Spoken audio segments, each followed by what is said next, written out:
Okay, we're gonna have to stick with me, chat. This laptop drives me nuts. I'm not gonna work out with this thing. Okay.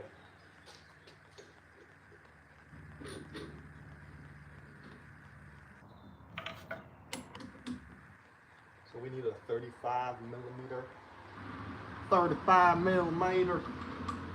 little doohickey Forstner bit. And that guy's gonna drill. I can't do that forever. That guy's gonna drill our holes down here. So we're gonna use that to make the holes for the egg holder. I need to mark these out as well. That would be a great start. Kind of figure out which side I want for the fronts. So that looks fine to me. Those are gonna get glued on anyways. So let's just mark those. See what we're working with. So I can slide right behind the side. I think better place in case we need it. Alright. I think these are like 18.5. Just about. How we can call it 18 from that center. Maybe line right there.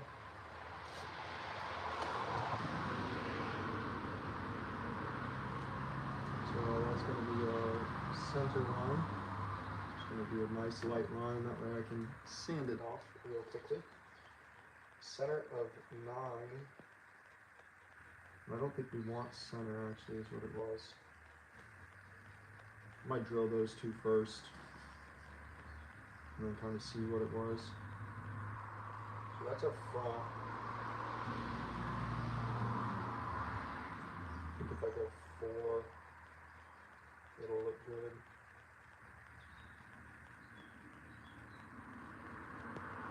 Four centimeters back. Sucks.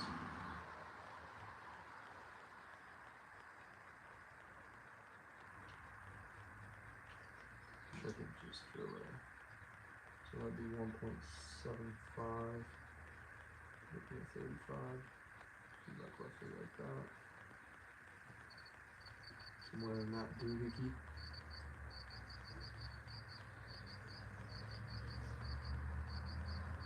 Good spacing.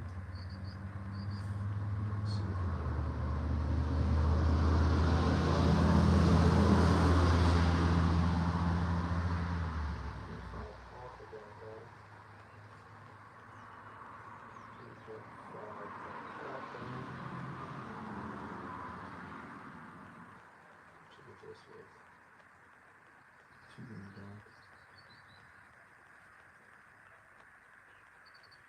I don't think we need that much spacing, but it's going to be fine. I can put the little eggs in between actually on this one. That would be good. 2.5.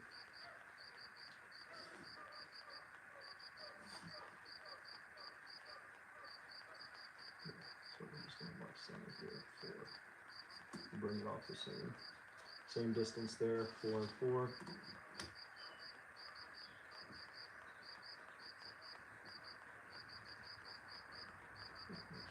Somewhere around there.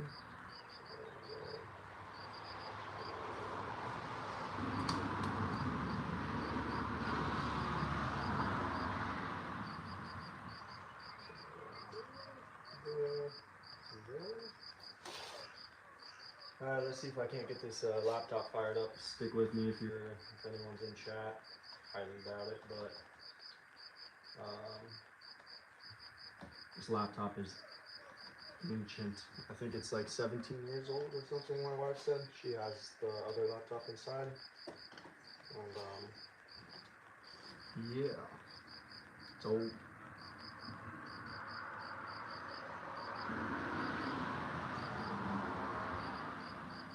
So 1.75 makes 3.5. So that'll be right there.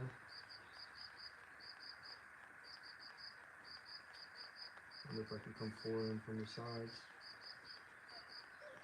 No. Yeah, like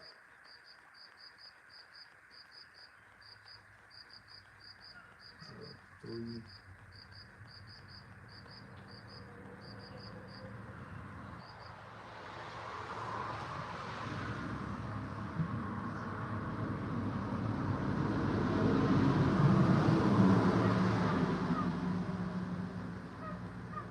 So right now I'm just trying to mess around with this egg holder and where I want the spacings for the egg holders to go, especially since it's dadating to the side. I want to make sure I have enough space going on here. So it might just be the 4 off the edge, kind of keep everything universal in that sense. So if I did 4 off the edge, that's what we're looking at. Right there, right there.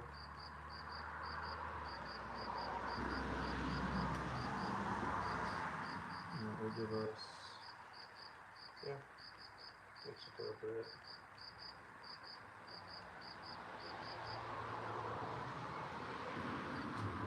Looks good to me. So let's just do that same thing over here, come 4 off the edge.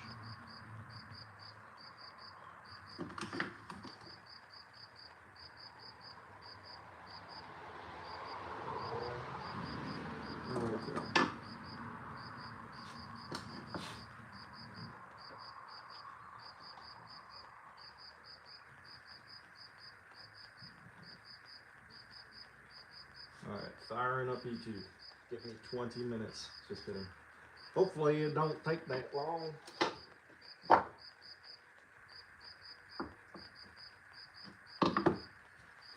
So, we just marked where we're going to drill these 35mm holes. Simple as that. And we're gonna end up drilling those through. I'm going to mark it on this other one so we can just drill all of them at once. And that might even leave me enough to make. We have some little eggs. The chicken's laying a little egg for us every day. She poops out tiny egg, like tiny compared to the other like large brown eggs and stuff like that. So I might put some small holes in between for our special chicken. So I think it's 4 and 4 off of every corner. Yeah, 4. 4 centimeters. 4, 4. Okay, 4. So we can mark 4 off this side. 4 off this side. And then it was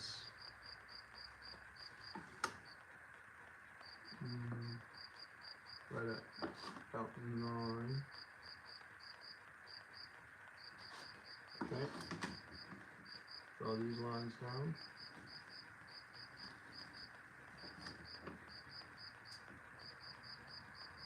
So this egg holder will be able to hold 12 eggs, a dozen, at the end of the day.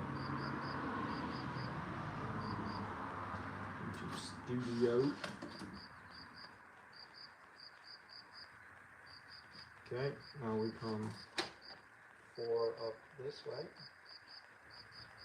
That'll be our first line. 4 up this way. And mud that puppy across all of these.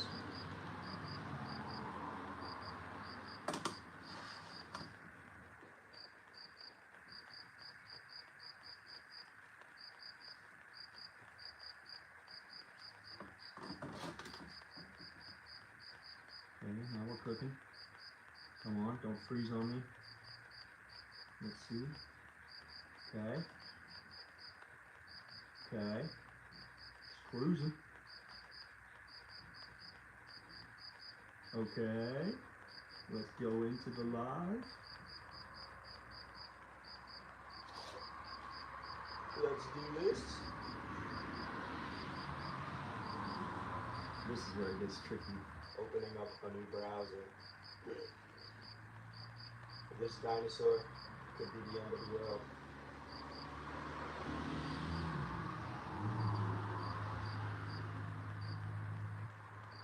Come on. Come on, everybody, play for me. Pray for this laptop.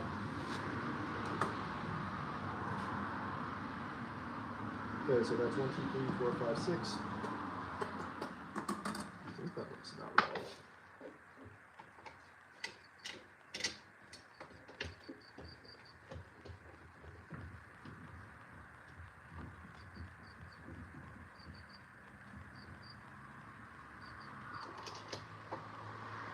It's not looking good on the laptop. It's still loading. Might exit out of it. Try again.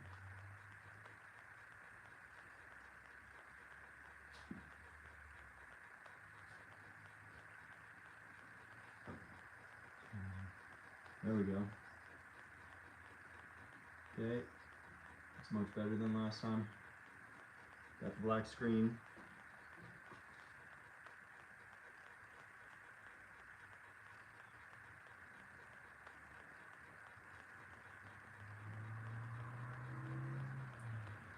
Load, load, load. I see myself.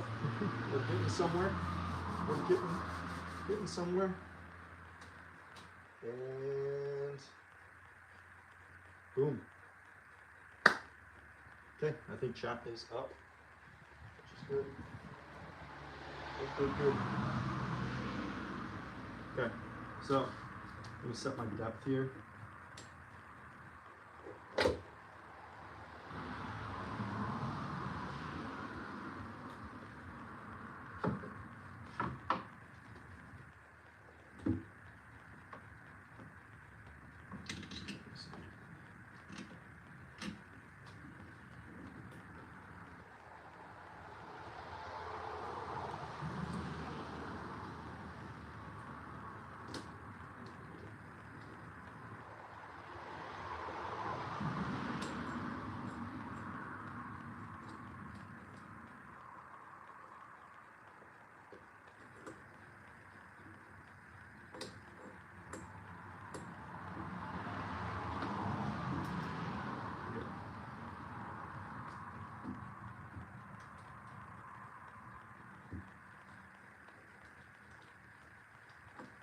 So we want,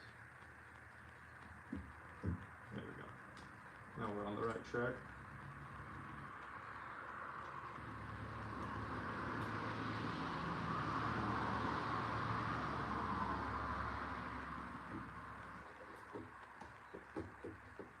Perfect. Tighten that down. For the larger Forstner bit, we're going to want to go at a slower rate. So once we get this guy on, crank this guy down right around 500, what we're going to want. So 550, good enough, close enough.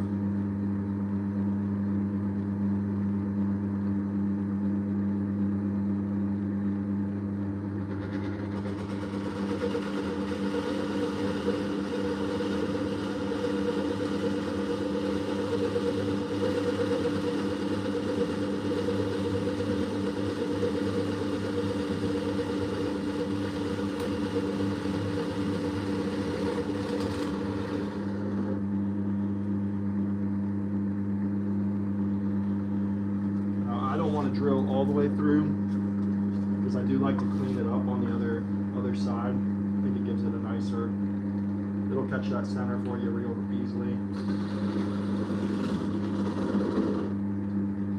That way it's a cleaner cut, less chip out. Watch, if I go all the way through, show you guys.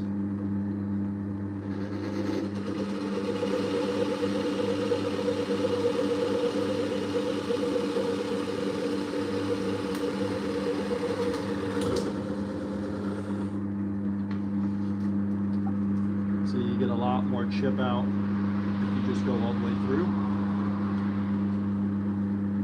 So we don't want that.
So you can see the difference. If you go all the way through, and now you can clamp it down as well, and that's gonna help. But if you go all the way through with these Forstner bits, a lot of the time you'll start to get, which it's not a big deal. I can always put this on the bottom of the egg holder, but you'll get a little bit of chip out compared to if you drill through and just leave until just the tip of it comes out. And then you come from the backside and drill through this way. You'll get a much cleaner hole compared to just drilling through it. So that's what I was trying to show you guys.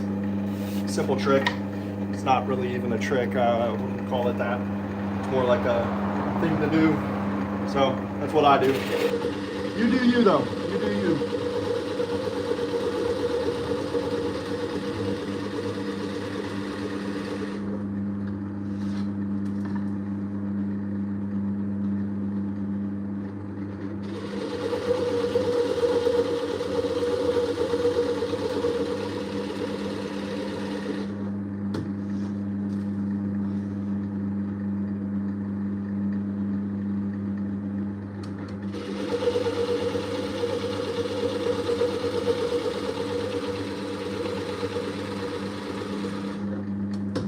Beautiful little shavings. So once again, I'll show you what's going on. Right there, you can see I just punctured through the back, and that's going to allow my drill bit to catch that exact same hole right there and right there and go through the exact same place.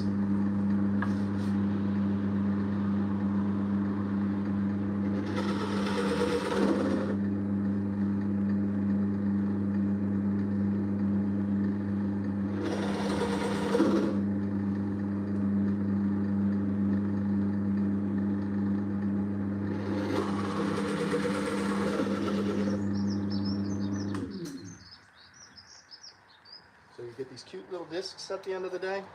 They usually like to stay in there, and then you can just pop them out. And you have a much cleaner hole. I mean, both sides of this guy are completely clean. And then I can take my sander, attach it to this guy, spindle sander, I guess is what it's called, and sand out the insides of these. So do it that way, people, or do it how you want to at the end of the day. Some people don't care about the holes being cut clean, but they're weird. I think everyone wants to have holes cut clean, you know? Okay. You put the X on the X and you turn it on and you drill.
there we have it. I mean, it's as simple as it gets, really. But we have nice clean holes on all of these now, which is what I want.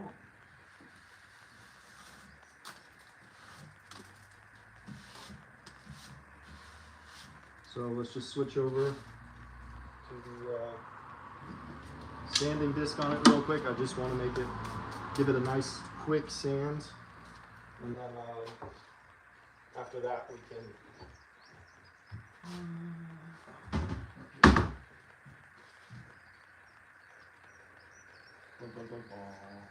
put it in the truck. Should be.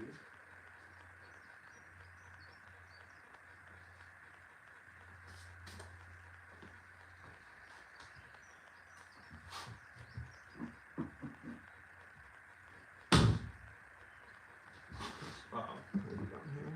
Yeah. With everything else.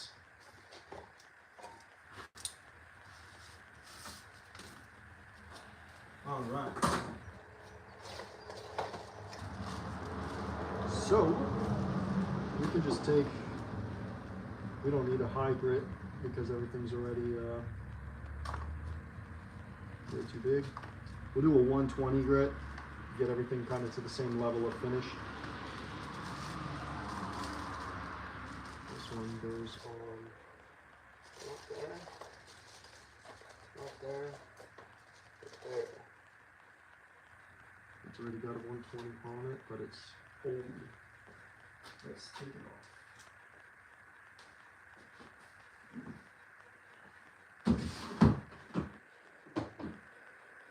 Let's take it off, let's take it off.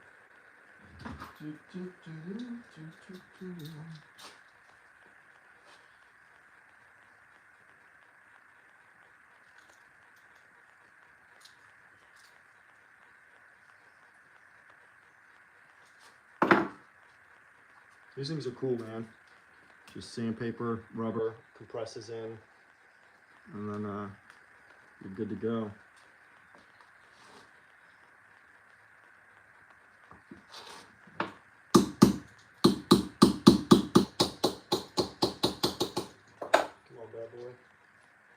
Why are you being so tough?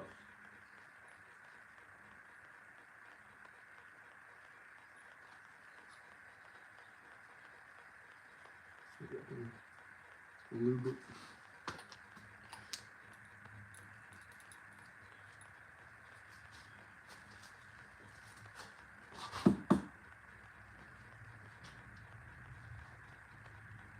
It would fit nicely.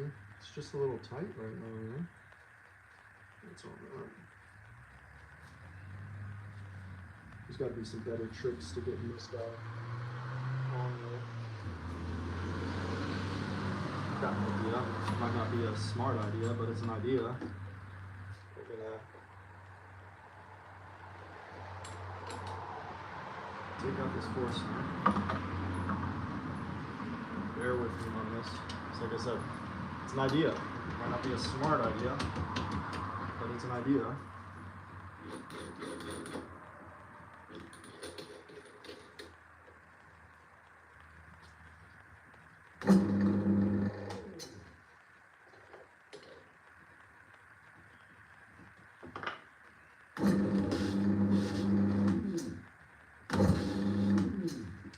That's not going to work too well.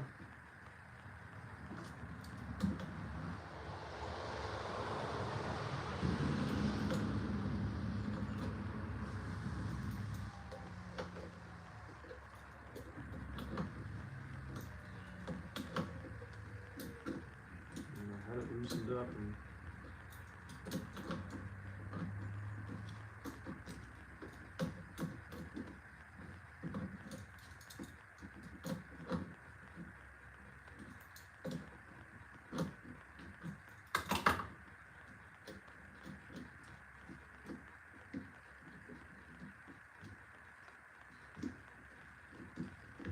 didn't work. I don't remember this being this tight on the last one in the here.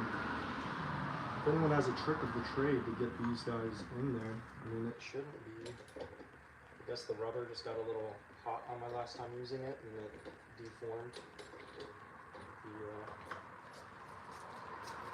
So all it is a piece of rubber in between here that once you tighten it down, it compresses out and grabs this guy. But right now, it doesn't want to fit past halfway. Sitting here trying to wiggle it on. It's just gonna rip the sandpaper.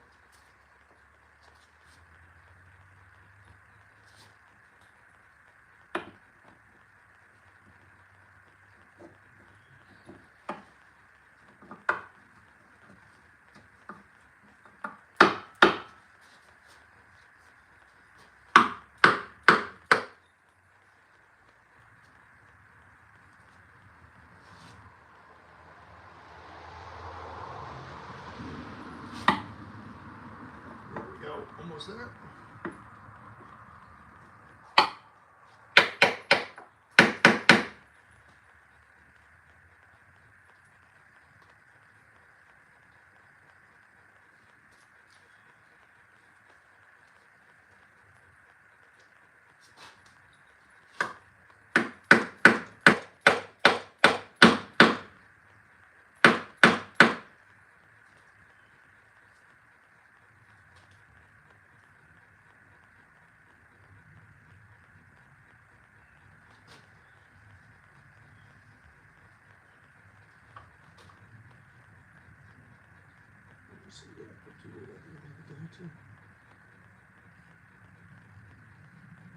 Could sand down the rubber a little bit. That might be a trick to do it.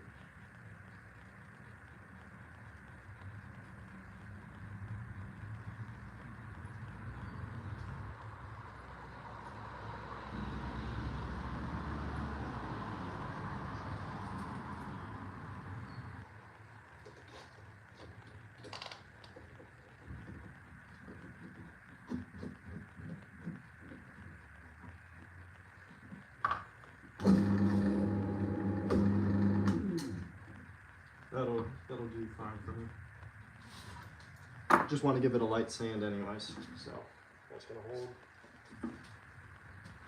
So much nicer using these on the drill press than it is on the drills. So it's easier.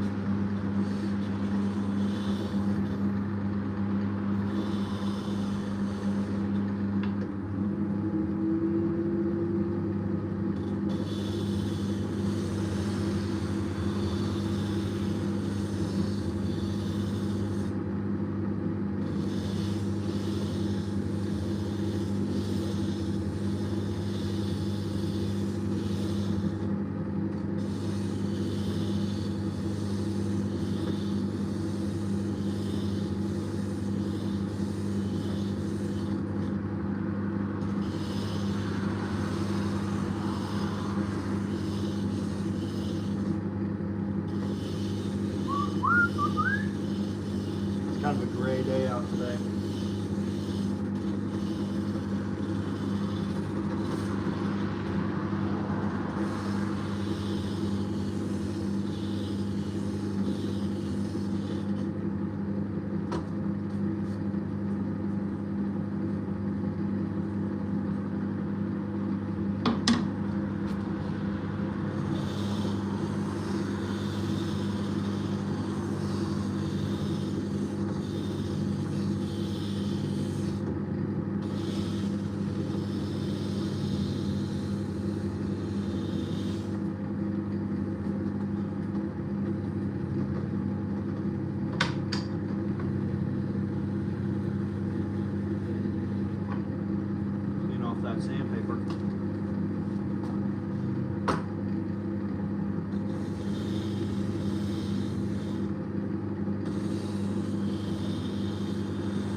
want to do all the sanding on these guys beforehand, because once I get them installed into the egg holder, they're not going to be coming out of there.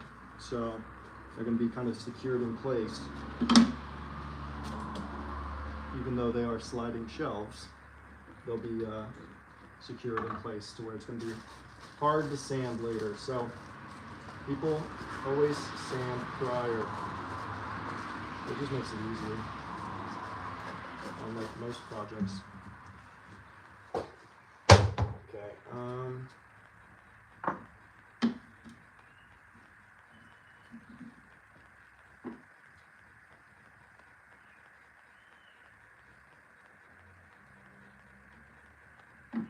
Okay, so we got that going.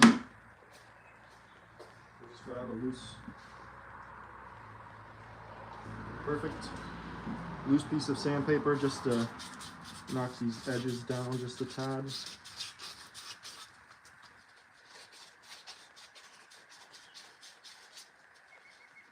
And then we'll be good to go. We can attach the Wenge after that onto this guy. Get it slid in place, get everything else sanded in place, and then we can finish this guy.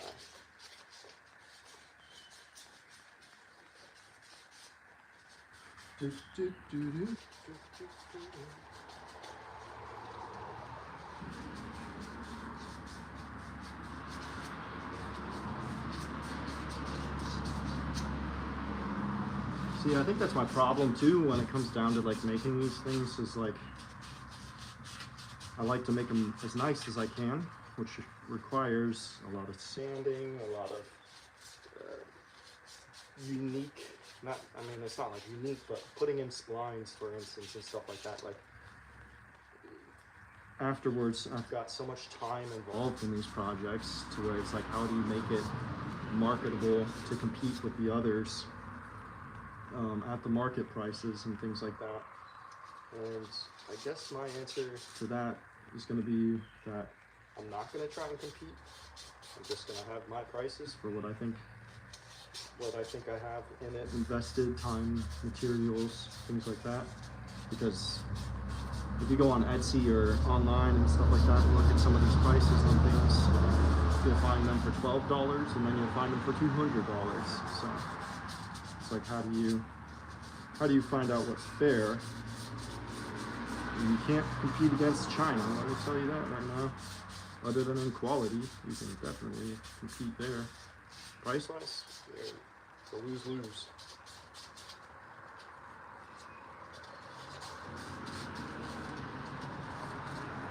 It's a lose-lose situation.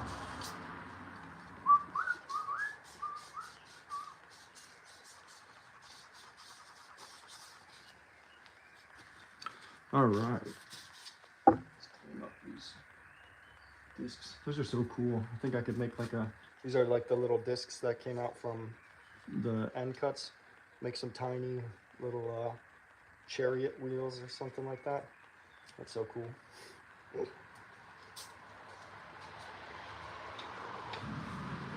All right, so first one, pretty much done sanding. Sanding. Like I said, we're just doing a quick knockdown on the edges real quick. Bear with me, folks, and then we can attach the Wenge. I love the Wenge. It's such a nice looking wood, dark in contrast. I was thinking about adding in some Padauk as well, but not on this one. This one's just going to be Wenge and this wood, which is actually from the staircase that I just rebuilt. That's a good video if you guys want to check that out. The 200-year-old staircase in an old medieval French building. So super cool stairs, and this is some leftover material from it that I've processed down into smaller pieces to use on other projects.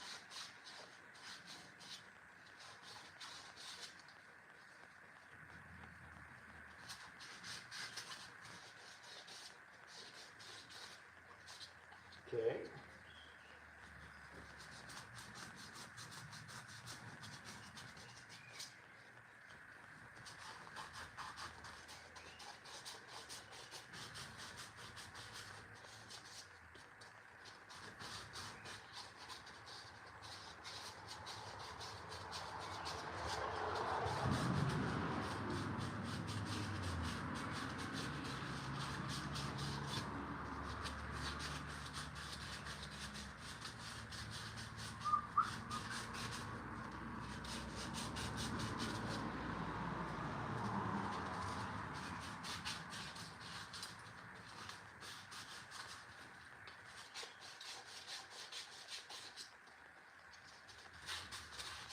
sanding, wet a process. But it's required in all projects if you want them to look halfway decent. In this case, a whole lot decent, not halfway.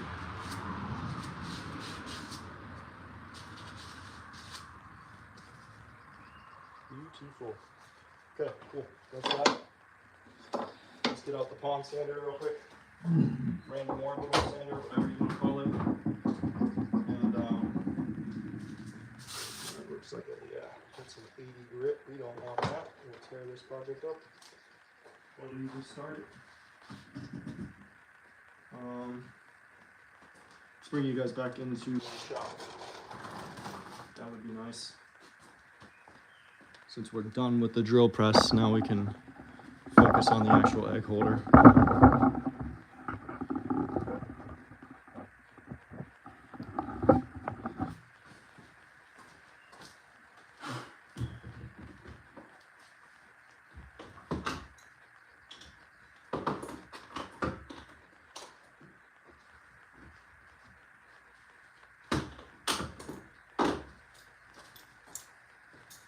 Alright, so for this guy, we're going to take out a finished sand. 150 is perfect for that.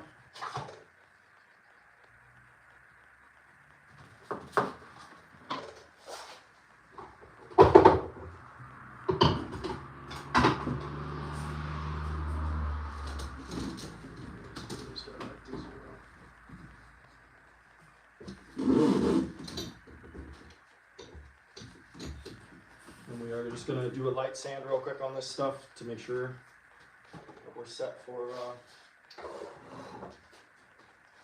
install. That's really all that's next. Cutting some pieces down, installing, blah, blah, blah. Let's do it. Okay. Cover your ears.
Just checking for some scratch marks.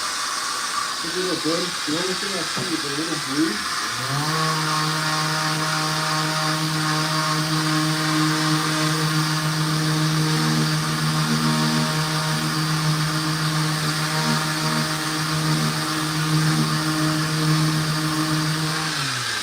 And it's on the bottom anyway.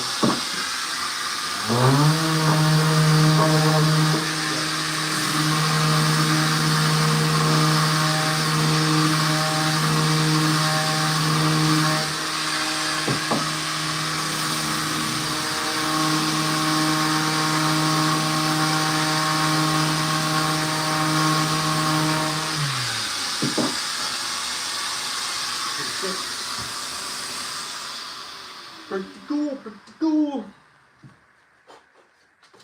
So I have 1-gauge splines on the inside of this guy here to give it some extra support. And this thing is solid, glued up, square, true. These are the shelves that are going to go right inside of here. And we'll just pick a front and back, which really isn't that important, but something you get to do when you're building things. You get to decide what's the front and what's the back. That's definitely the bottom, and that's definitely the back. Okay, so now what I'm going to do is we're going to put some wood glue onto this guy and some CA glue as well. And then we're going to put the activator on the 1-gauge strip side, and I'm going to gently place this into this part. Oh, that's the other thing I wanted to do actually. I wanted to put this guy here like a little, so this is going to be like the 1-gauge front of the box. Let's see if it zooms in for you. It's pretty wood. Come on. Whatever. So, on this part right here, I kind of want to cut like a little place for your thumb to grab and pull out. So we're going to sand down just a little area right here for our thumb to grab onto and be able to pull that out. Definitely not needed, like 100% not necessary, but it'll look cool. So we're going to do it. For that, what we want to do is grab those sander bits that I had. So, and we're just going to do a small one because I can round it out with that guy. So we're just going to take this guy, we're going to put it on the drill press. I'm going to mark center, find out which side I like, and one on the top. And then we will just kind of start to slowly sand it into that center portion.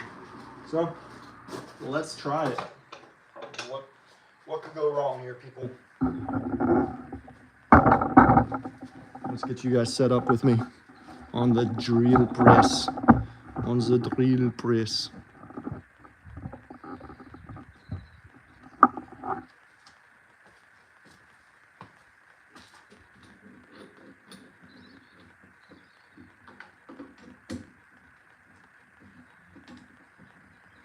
Okay, so what I'm going to do for this is raise up our drill press because we don't need to move it at all. So as long as I just get it right there to the end, it'll be good. lock it down. Okay. Now these guys should measure, I think, 18, somewhere around that. 18 and a half. Oh wait, hold on, but it goes longer, so it might be 19.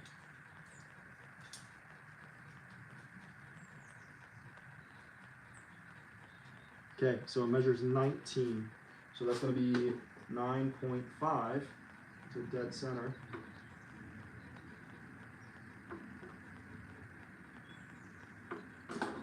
Okay, 9.5 to dead center. Okay, I like both of those sides, they're both beautiful, so yeah, works for me. And then we'll just kind of get an idea of what we want to round out. So I don't know if you guys can see this on the camera. Oh yeah, you can see it perfectly. So like I said, that's just marking center, so I know where to push this up against the sandpaper. And we're just going to try and hold it in place and get that down for our thumb.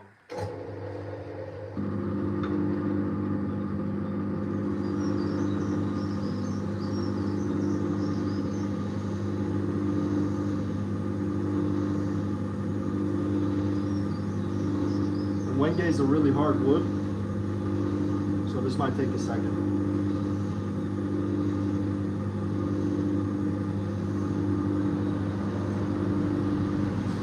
In fact, I don't know if I should have even done this, but now it's too late, we're involved.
It looked fine without the thumb hole, but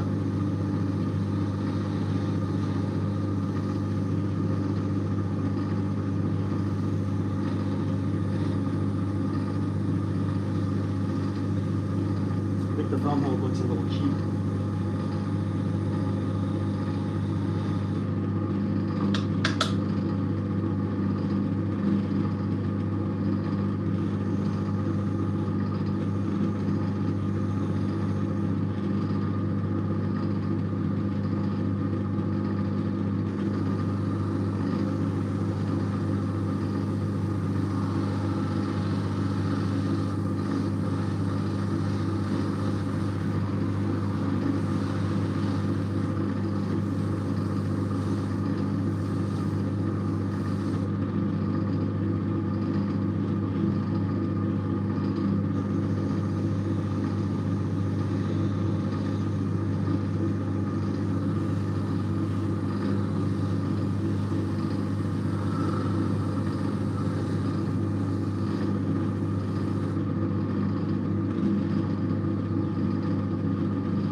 good, but I don't know how it looks. It doesn't look right.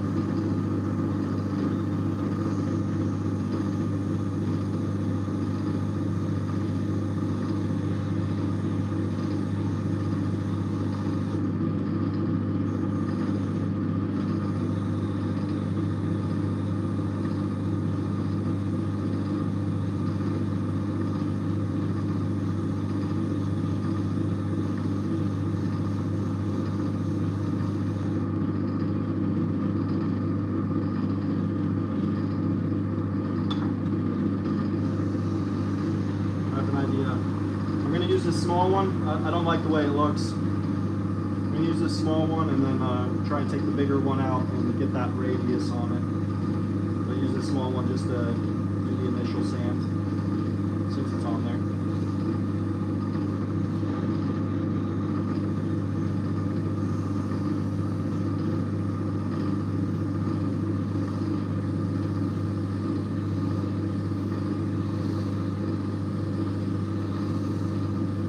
Shouldn't have done this, should have just left it alone. It looked fine being square, but I ain't no square.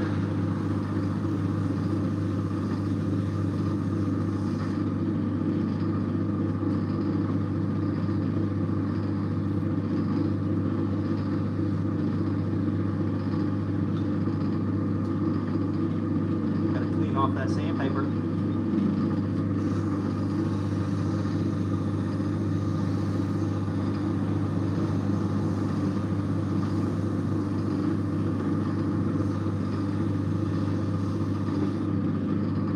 Now I know the thumb hole idea sounds good, but it doesn't look great. We'll see. We'll see. Trust the process, I guess.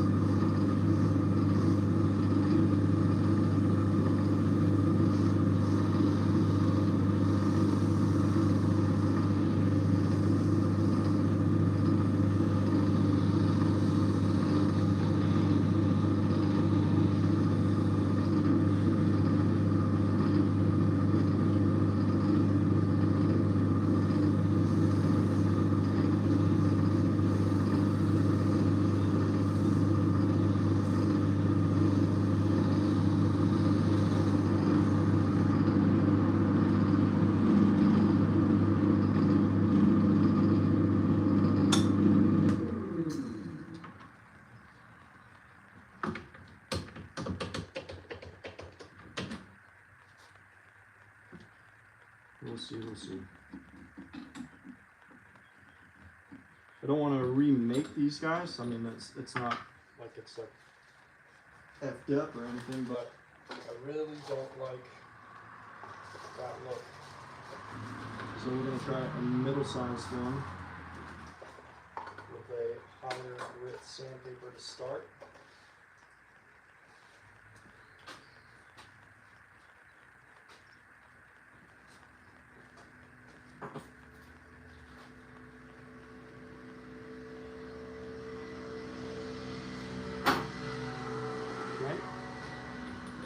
Hopefully that does the trick for us.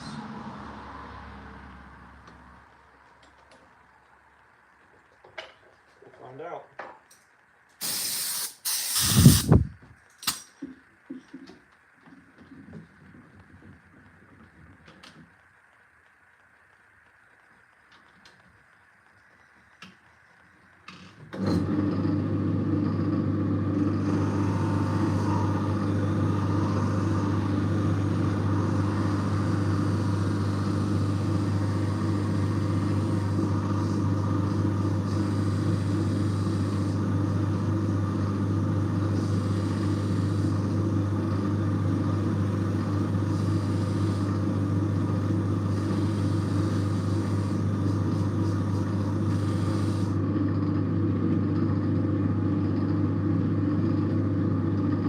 Looks more uniform, but I don't like it.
think if I take it one more size up,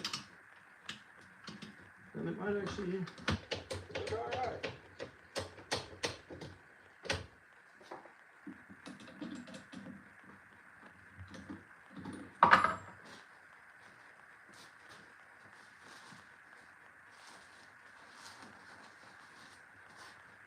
Back to our stove.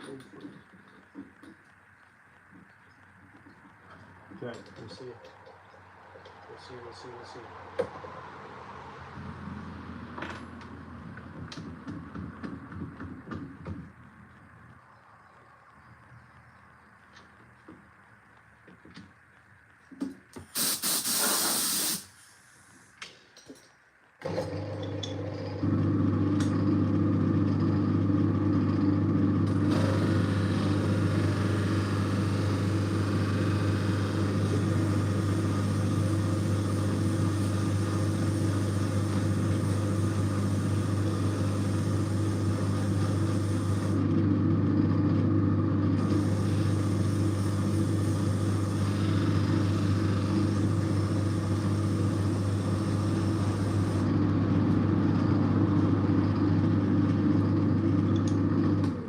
Cool. Yeah, that will do. But I think leaving it square would have been just fine.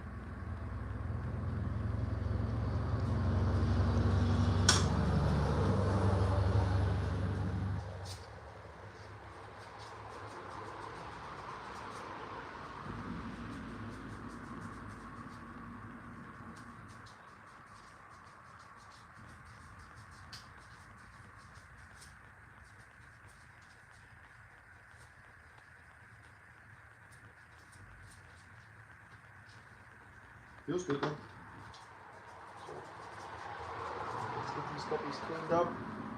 Probably wipe them down with some acetone. It seems to be kind of oily. So we can clean it up before they blew up. We'll be good to go. Let's get it cleaned up. That way I can bring you guys back into a better frame.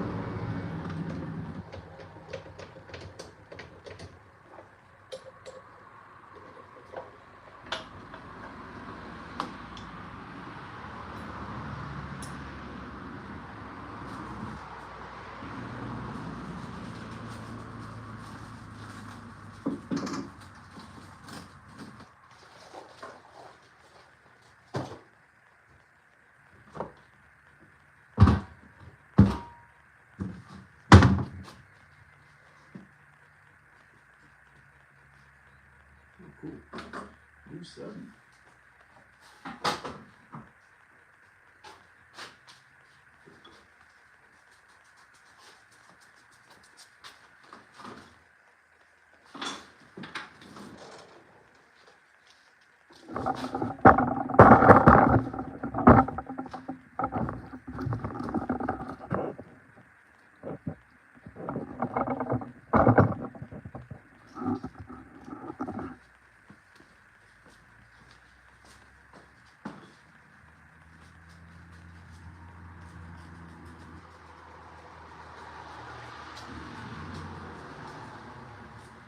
Alright.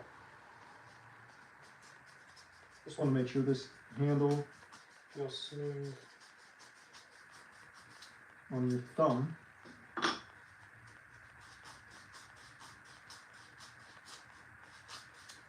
I hope I didn't go too far down. So I'll just right at the edge. Okay.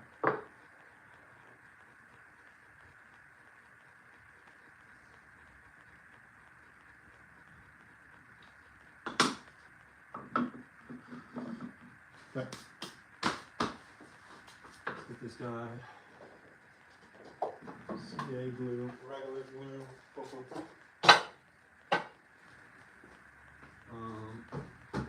Acetone.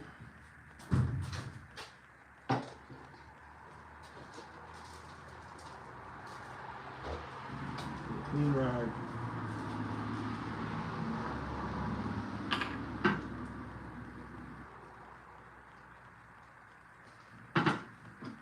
So I just want to wipe off this area.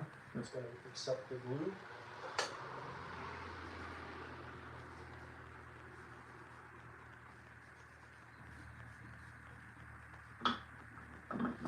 Just to make sure everything is nice and clean. No oils that are gonna make my day a living nightmare. Okay, so these guys are good.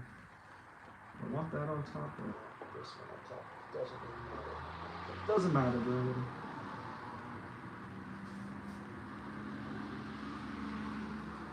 Okay, how do I show you guys with the best angle?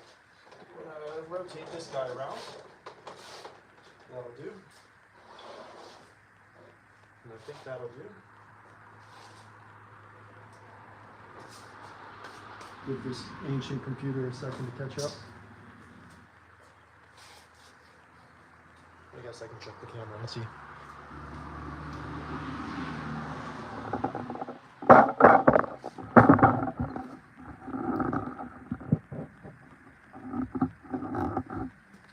Okay.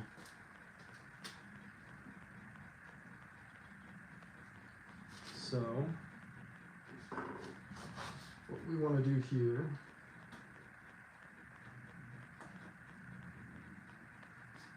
is add, as the bearded Viking would say, add glue.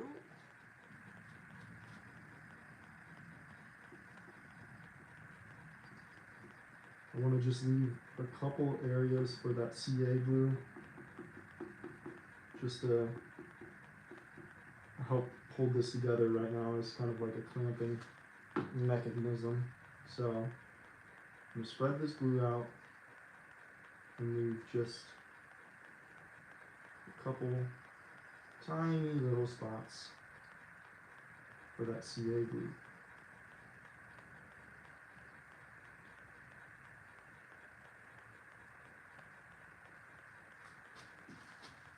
Okay, so you can see I just left a couple little spots.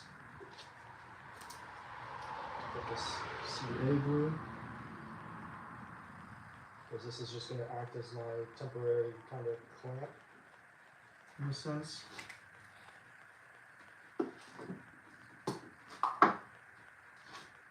Okay. Egg holder in.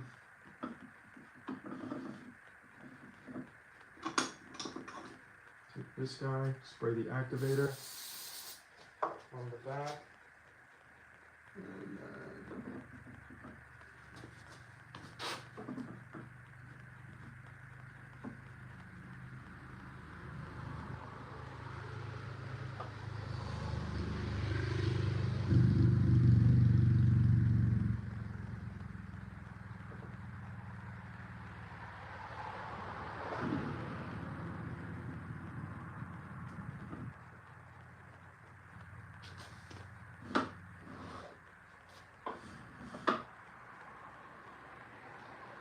pretty cool.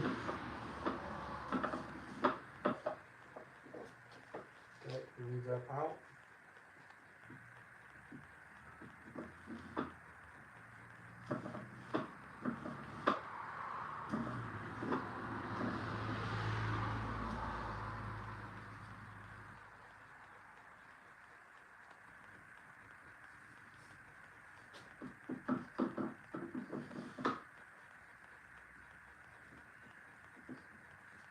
And we do the same thing on this bottom one.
like that. Pretty cool.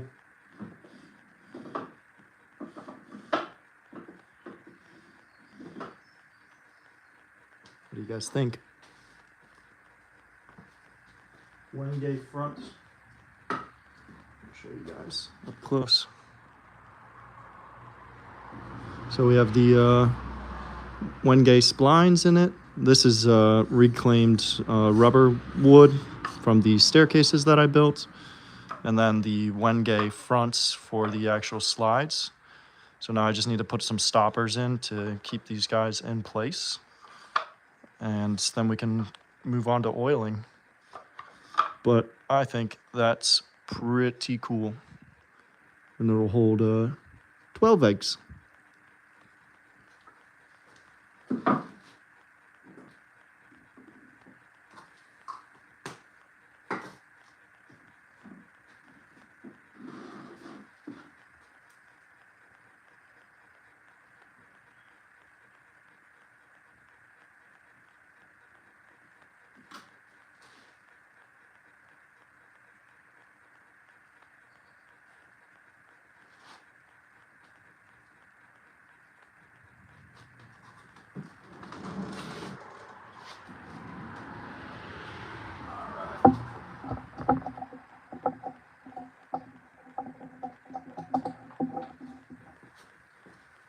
So, cover that up. What we got next is to cut the backs of this guy, simple enough, just to make sure it's flush. There's down blue.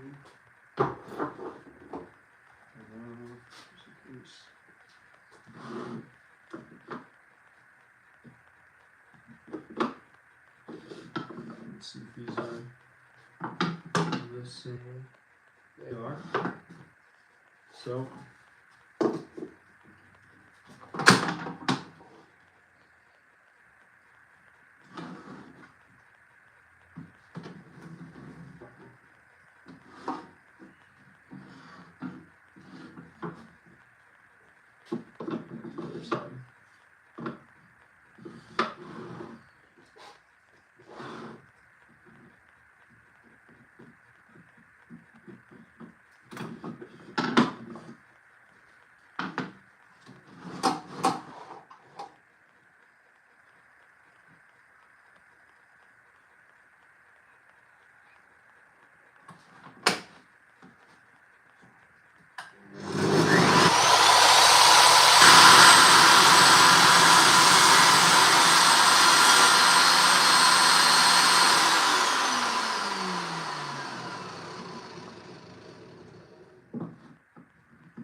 awesome. Awesome blossom. Why can't I throw away any scrap? Come on, Brandon. Just throw it away. When are you gonna use those two pieces? When?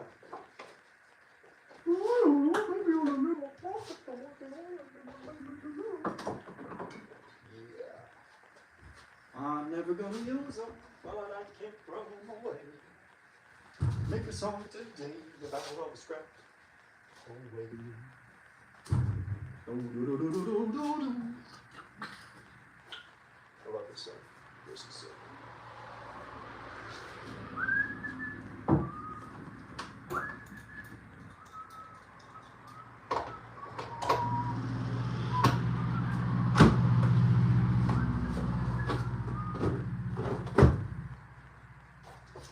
it cleaned up a little bit, and then we are going to oil this puppy up.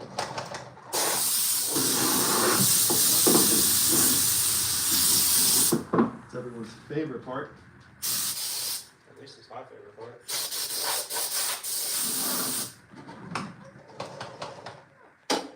What's up, chat?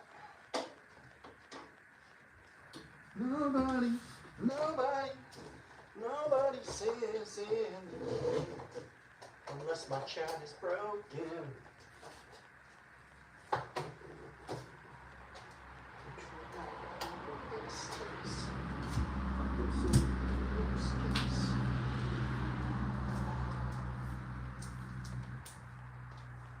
We're gonna make some cutting boards as well.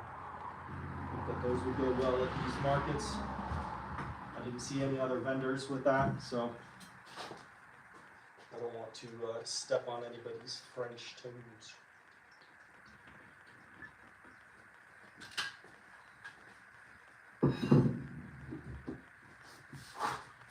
Okay. Beautiful. What am I missing? I know I talked about the. I don't know if the lens stops. I guess I can always put them on at the end. But, that'd be nice to keep it without stops on. We'll see what the wax says. Alright, for this guy we are going to use a tried and true method of tongue oil. This is not the tried and true brand. This is just some pure tongue, but it's not pure, so they're a bunch of liars. But apparently that's how they do it in the tongue world. They lie. That's all they do apparently. They lie. Lie and lie and lie.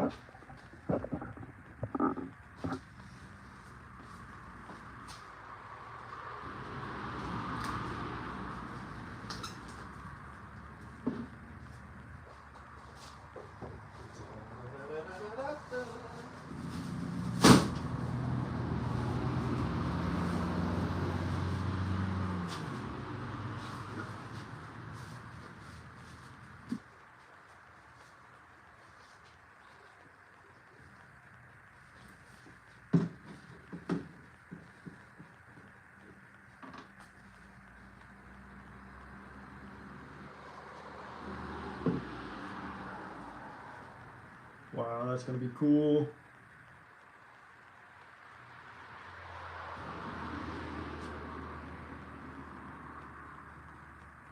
Trying to let this towel soak up as much of it as possible to not make as big of a mess. It's oil. You can't fuck up putting on oil. So we're gonna take these guys out for now. That way we can just work on this entire box inside and out. Man, this is a beautiful combination of wood.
Let's just do these bottoms real quick.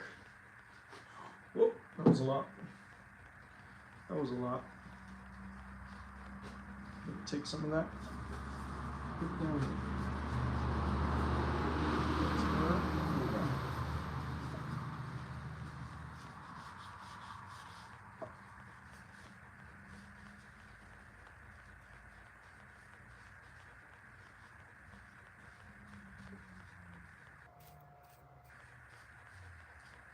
Man, what a pretty box.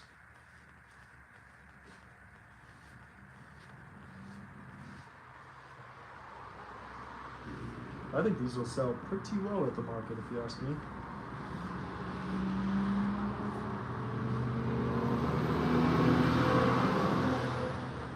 Wish I had something. Maybe that's better to set it on. A little less surface area. Let it dry underneath.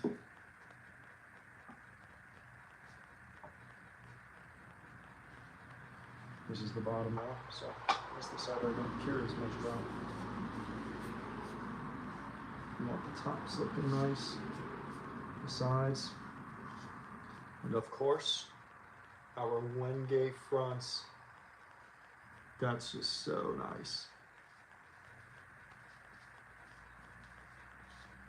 Daddy likey Wenge.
Let's see what this looks like.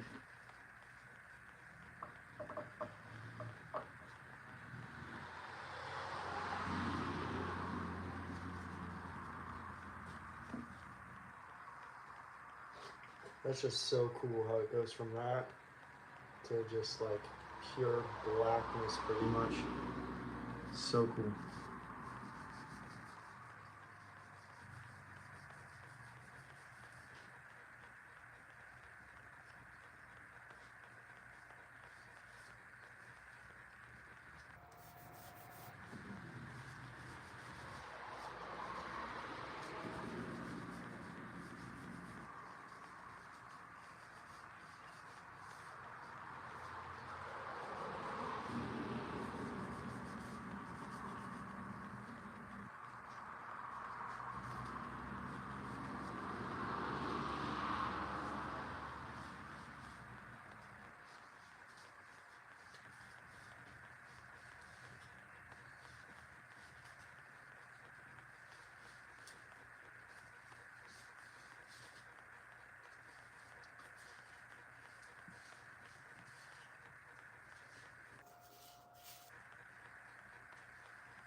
So cool.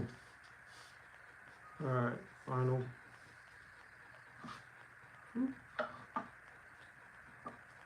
Stay on your resting blocks.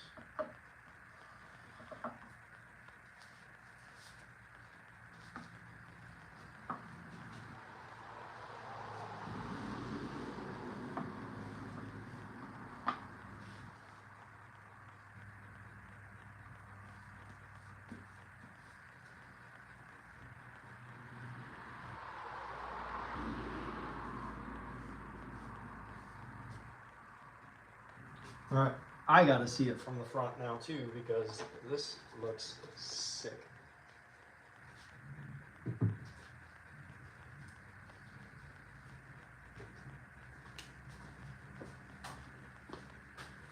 Ooh, she purdy.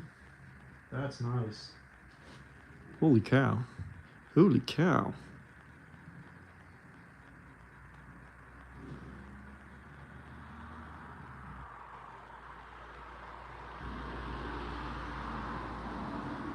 So we'll let this oil cure, and then after that, we can do another coat, and this guy will be good to go.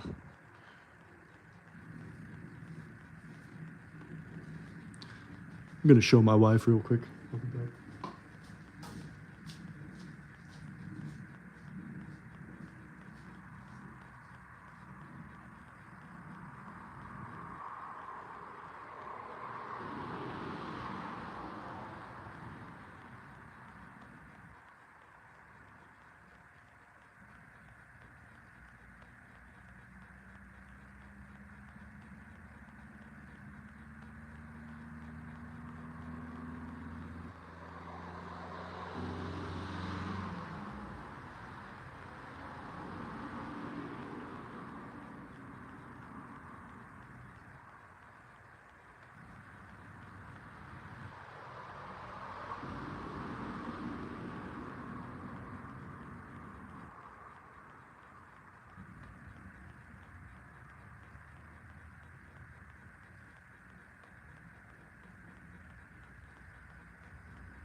That's cool. That's cool, that's cool, that's cool. Cool, cool, cool, cool.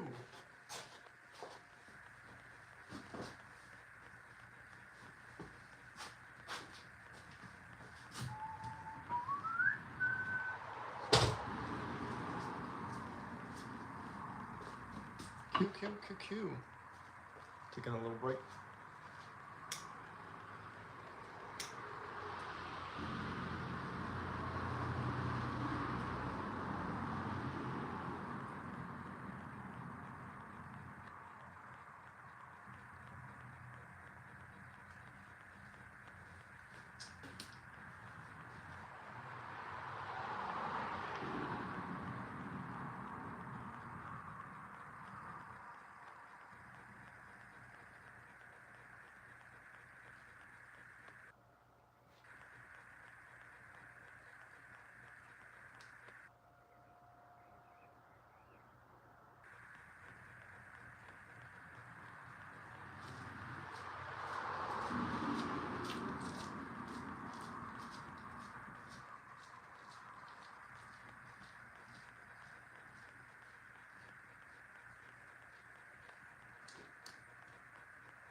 Pretty cool.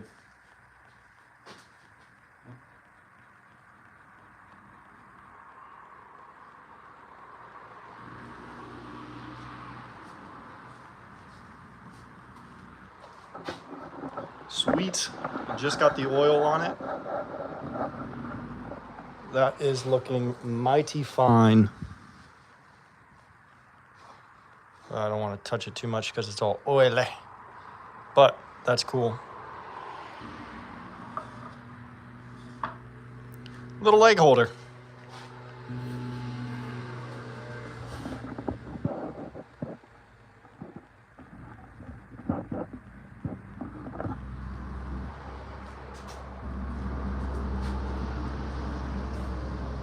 I'll do another coat on this mallet as well while I'm at it.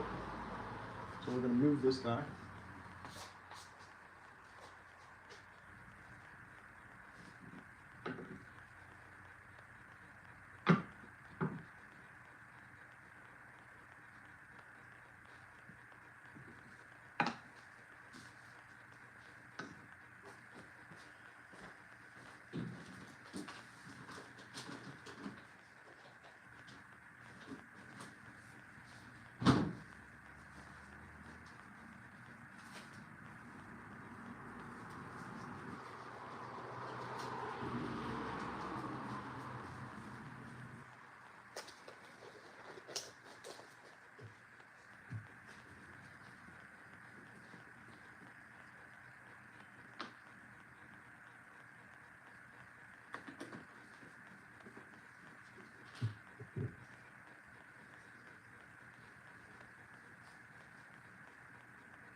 That's so pretty.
Wow. So cool.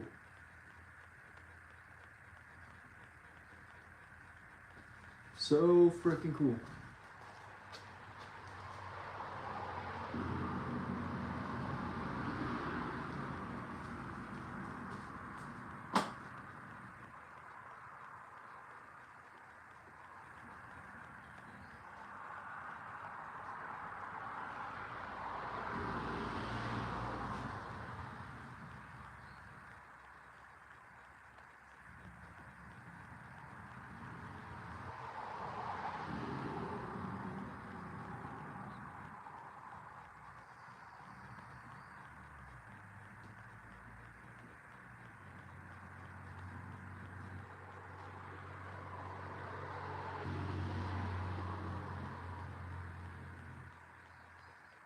I really like this mallet.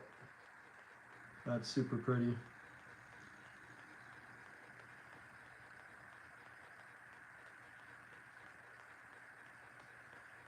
What do you think?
So cool.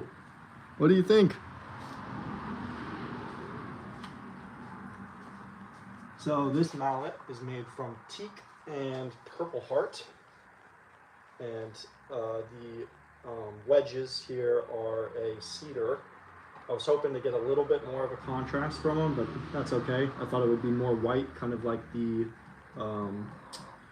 rubber wood. So maybe on the next mallet that I do, I use the rubber wood instead for the contrast in those wedges. And then this guy is an egg holder, as you can see. So you just, slide those bad boys out and put your eggs in. But this one's made out of a rubber wood, and then the dark wood for the splines and for the front kind of plate is Wenge, which is a super, super cool wood. So, hey Kevin, how's it going, man? It's probably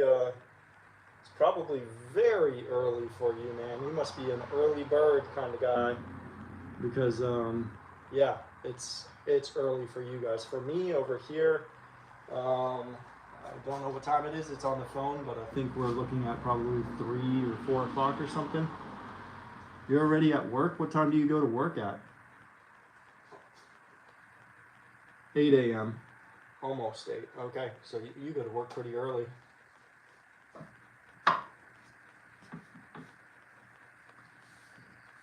Yeah, I just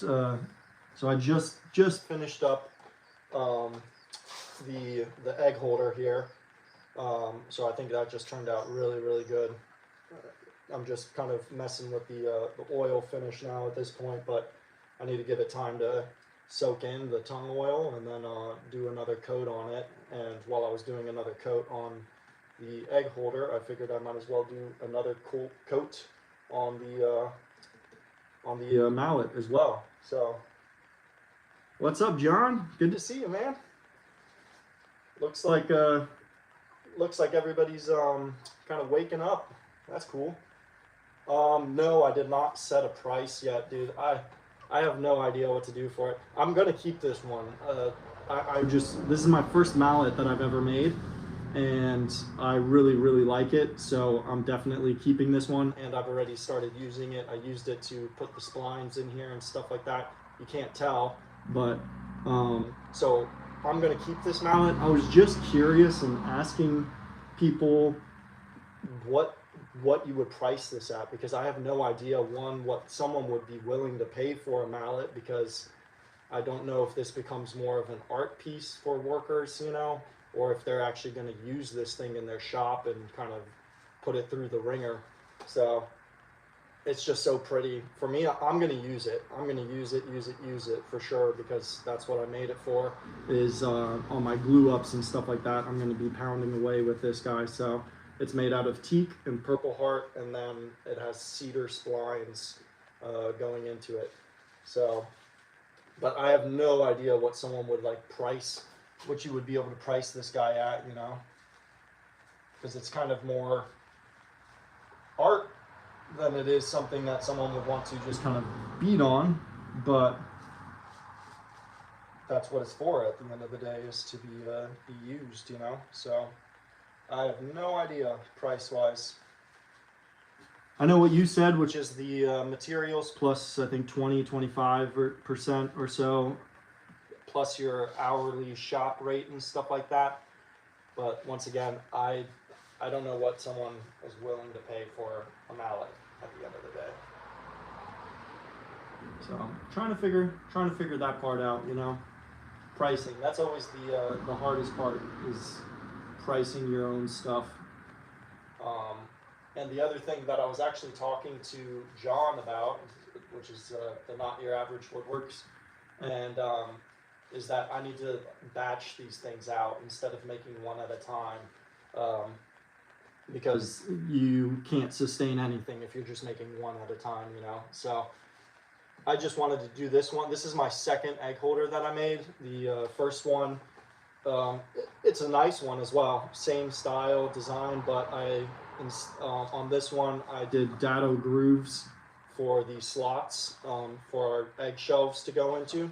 On the other one I just put down some wood underneath it that it slides on. So this one's definitely the 2.0 version, much nicer and cleaner than the other one.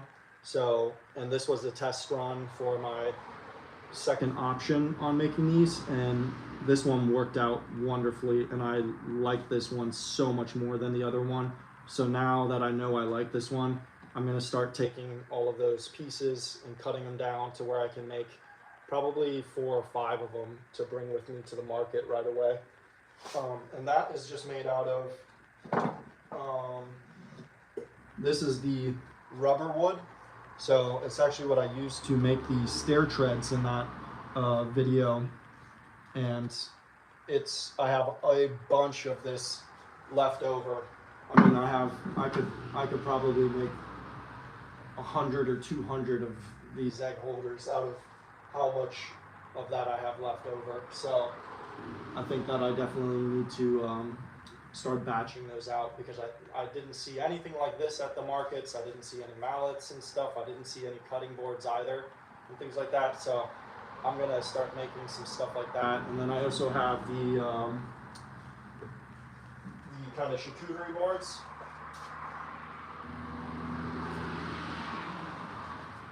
So I made this one the other day, which is like a leaf-shaped serving board.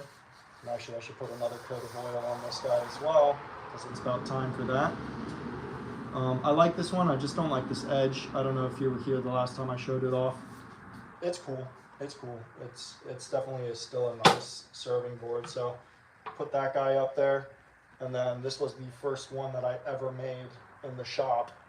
And it's a much beefier serving board, but also pretty cool. So I think I can have a couple of things like this at the market. And the hardest part is going to definitely be pricing these bad boys and figuring out what I can sell them for. So we shall see how that goes.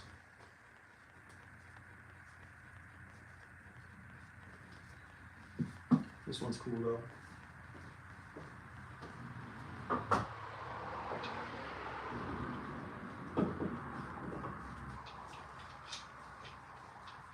Actually, while I'm here, all of these guys need oiled. I'll check them sanding wise, make sure they're okay. So let's slide this guy over to the side.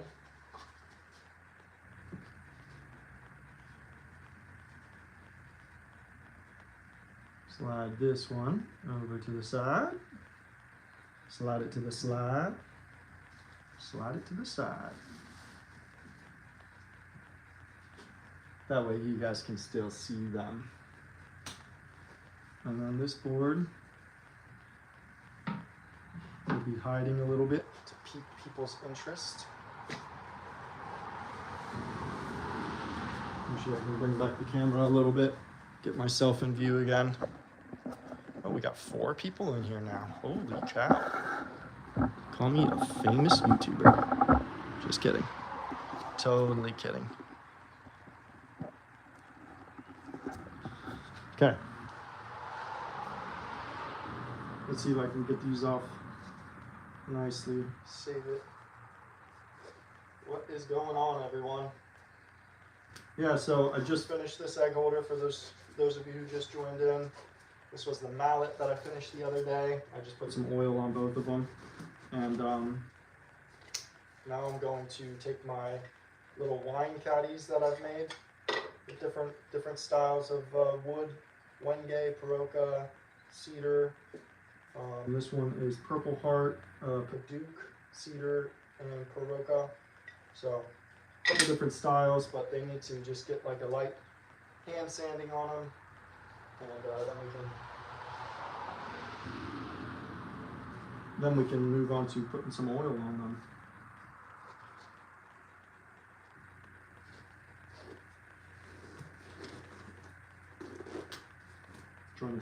Trying to save the gloves instead of always throwing them away.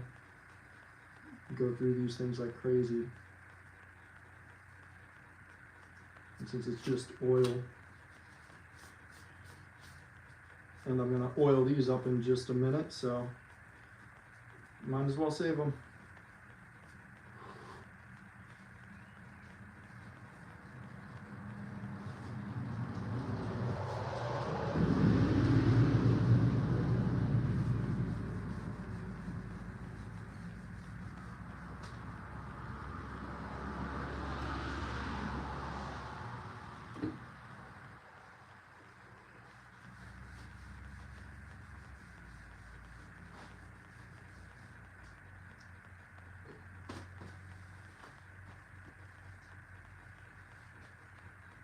Alright, so I think these they've already got their initial sand.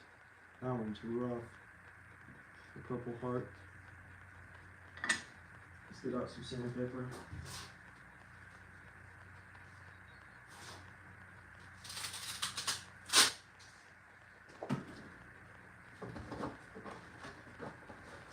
Getting out some sandpaper. 150 road you.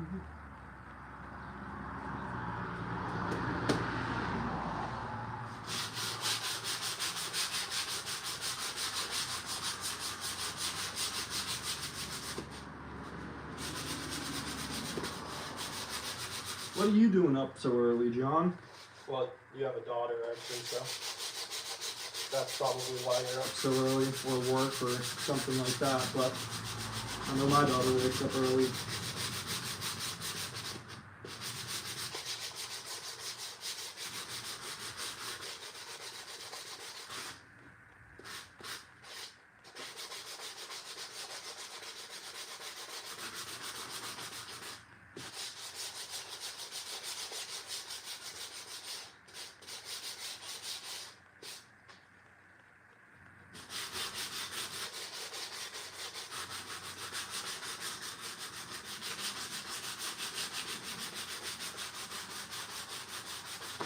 John, how's that planter coming along?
Purple is Weird sometimes. sometimes it's really, really purple. And when you sand it down, it's like more of a grayish. And I know it grays in the sun.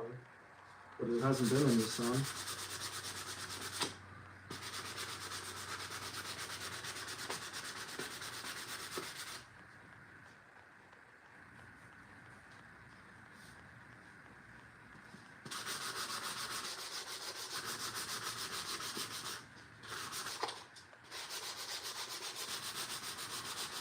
Come on.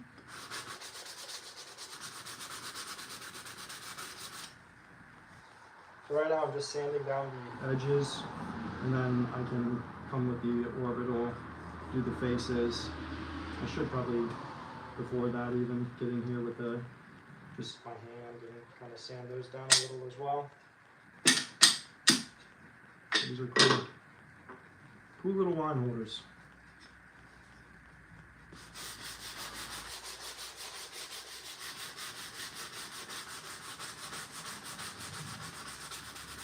Especially for wine country.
hand sanding.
Chickens are outside and it's starting to rain.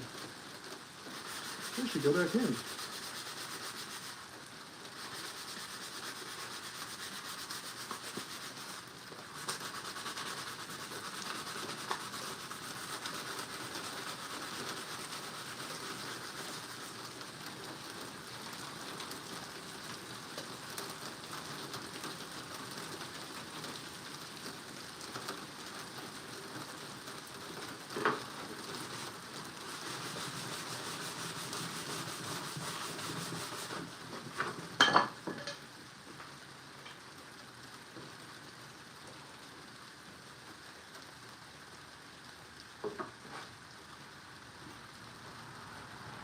From Florida, hey, what's up, man? What time is it in Florida right now? I'm over in France, in Bordeaux kind of area, so it's later here than what it is for you guys.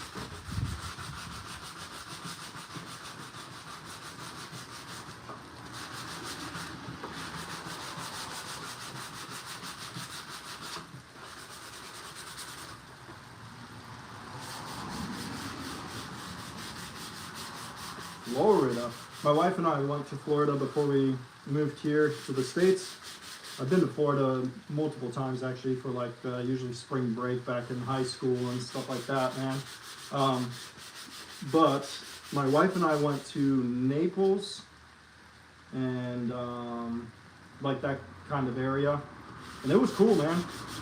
We went up some road that was like full of alligators, and you got to stop as you wanted to. I forget what that road was called. It was super cool. Just alligators everywhere.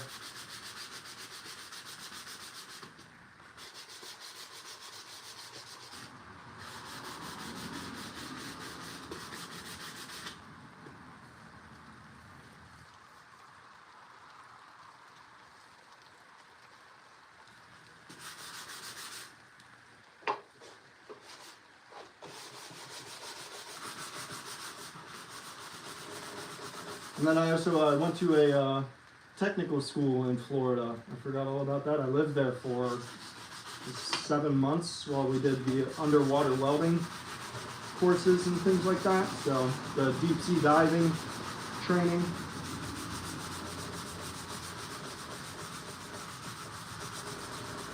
That was fun.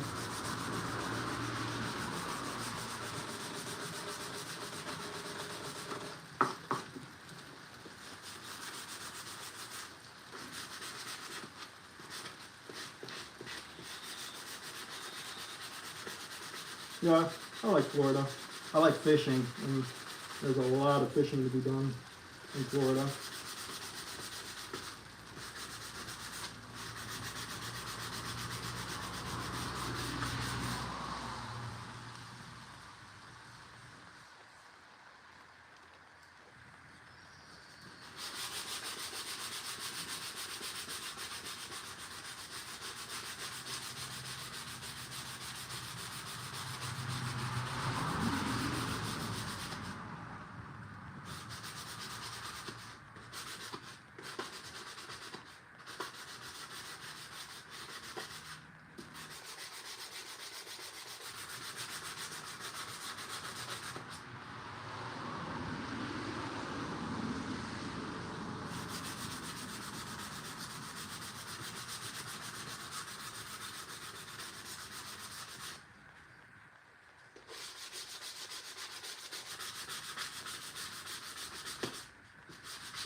more, And and then we can hand sand the insides just a little bit, and get the orbital out. real quick, just to flash it up on top again, and then we'll oil all of these and get them ready for the market.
Low rider.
Chris?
Let's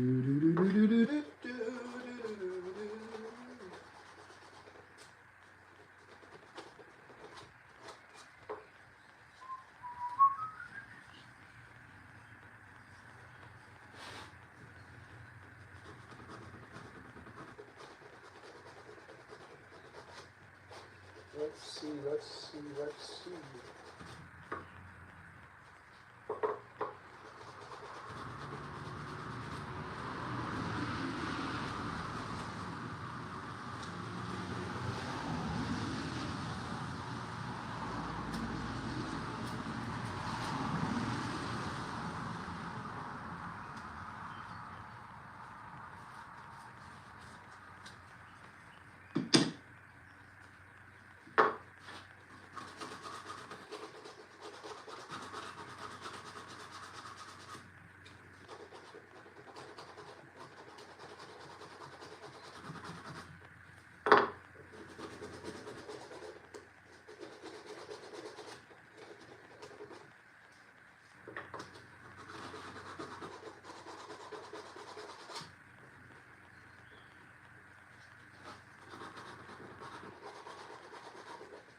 Let's see. Almost there.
do a nice little final sand on this guy, just on top side.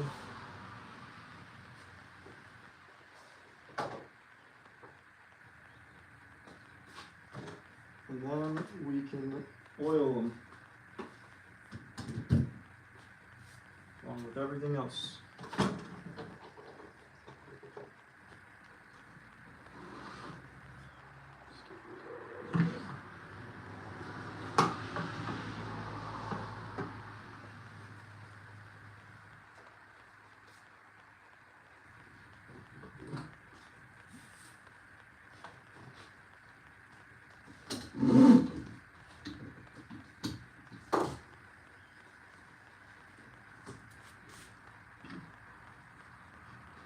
I mean, I think that they're good.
seconds. This is the last one I need to stand and then it'll be slide.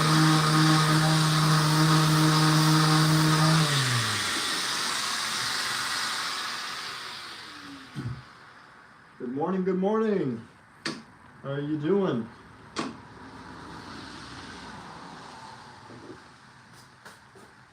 Let's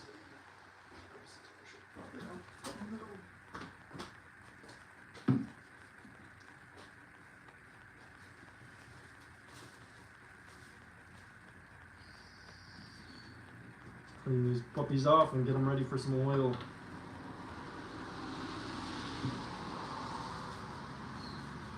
Kind of cool when you can see them pop. Just getting everything ready for the markets in town. So get these guys dusted off, oiled up, ready to rock and roll. So we got two different styles. One is just like a brown and white, more classical style, I guess, with some nice wood, Wenge, Perota, and a cedar from my father-in-law. And the other one is a Paduke, Purple Heart, Perota, and cedar.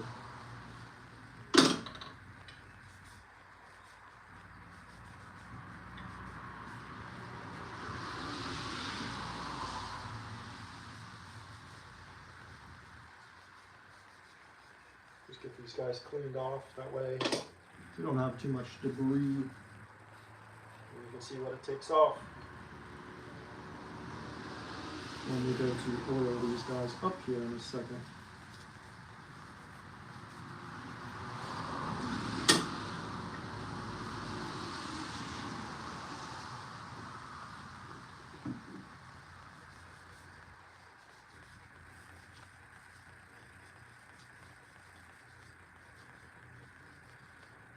So cool. I think they'll do well, especially since I'm in wine county, wine country. I think that these will sell well. Who knows? High hopes. I should have low expectations though. That's what my wife always tells me. I need to lower my expectations.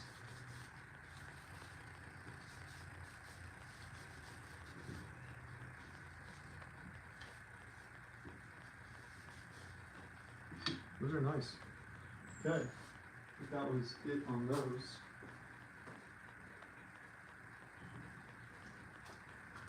This was the first one I made. Look at how beefy that is compared to the other ones. Double the size. No color going through it. That's funny. The prototype.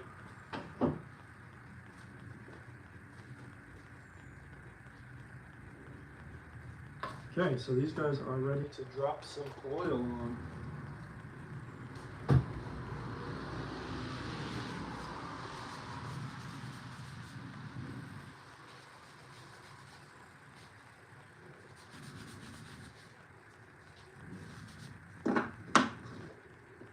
That'll do.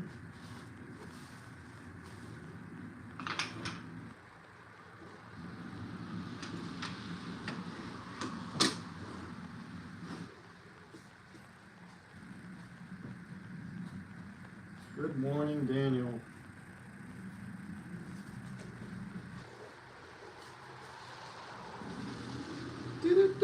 Do. What else do I need to make for the markets today? The market is every Wednesday, and I need the handshake to sell. And to stop all everything. Whoa. Yeah, that's awesome. Everybody loves a good oil job.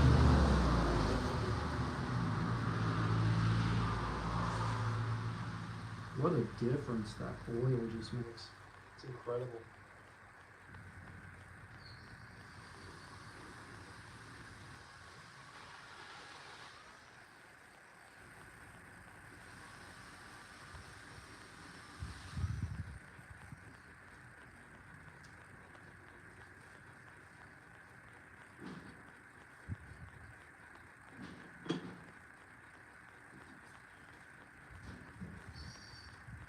Hadoop.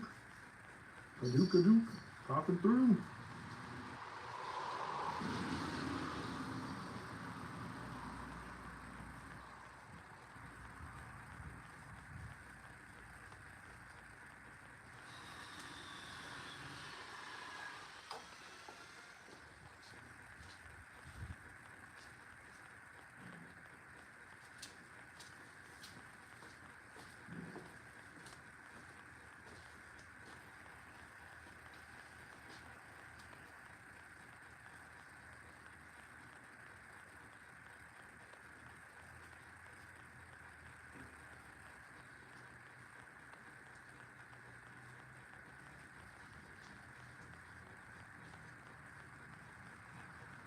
The colors are amazing.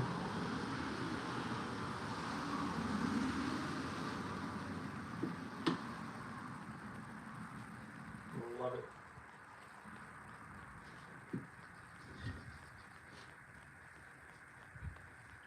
'Cause I just want to celebrate.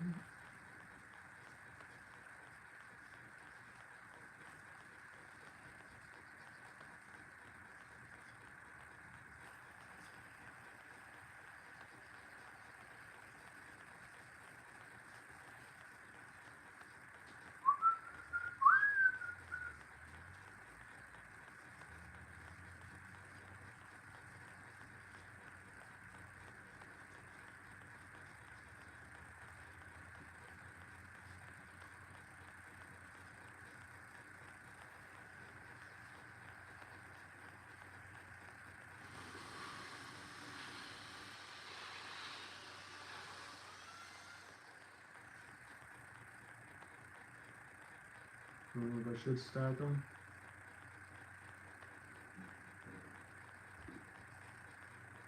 This isn't gonna hurt really.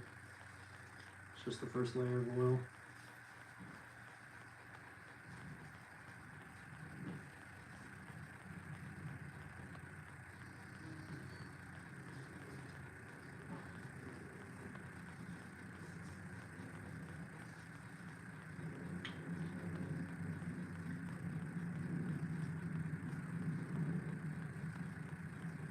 Oh, let me get the membranes in all of this. What am I doing?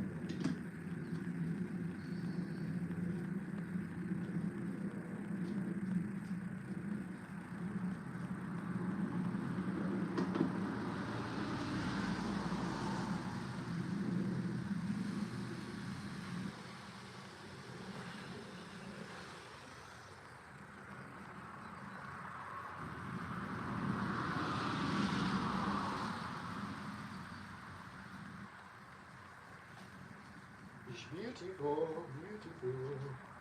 I really like the Wenge next to the Kuroka. I think I'm gonna make some more kind of boxes and things like that with that style again.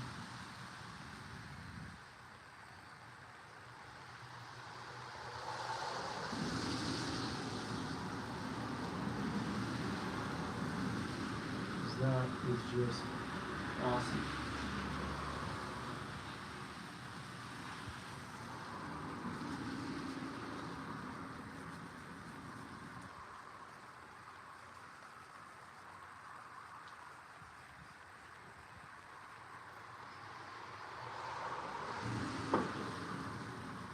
Show off these little boxes for you guys.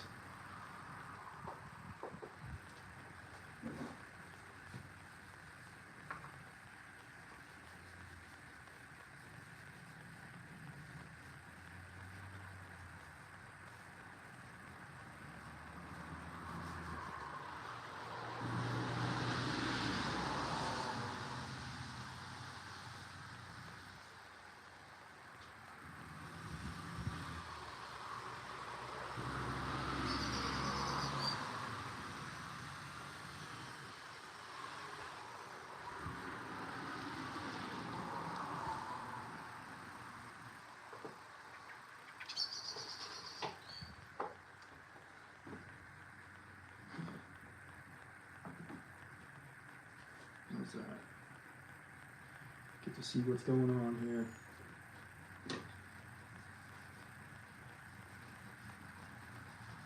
Okay, is oiled well.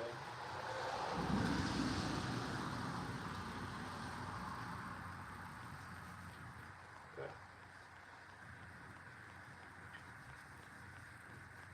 I think that I need to make some more egg holders. No idea what that mallet can sell for, what I should list it for. If I should even bring it with to the market or not. Like I said, I really like this mallet, so I kind of want to just keep it.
Sweet.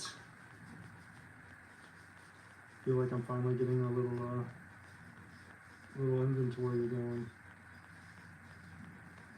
I need to make more of those egg holders though. I'm kind of batching out, so I think I'm gonna work on that this week. I'm gonna make. So let's set a goal right now. How many should I make? 4, 5, 20, 30?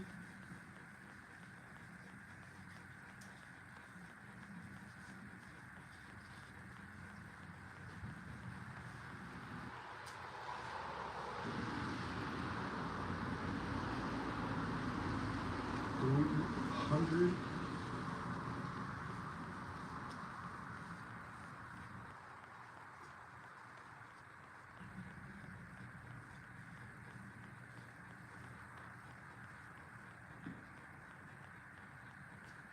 Incredible. Incredible.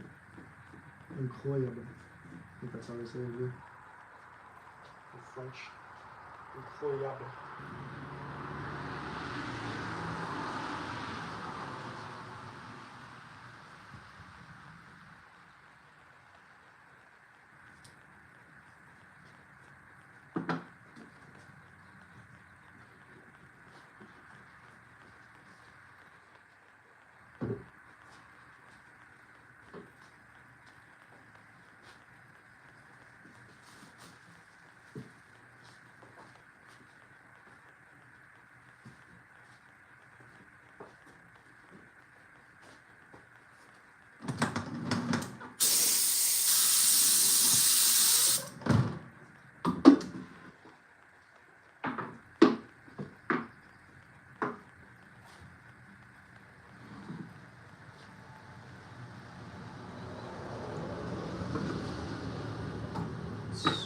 Put another layer of stain on this bad boy.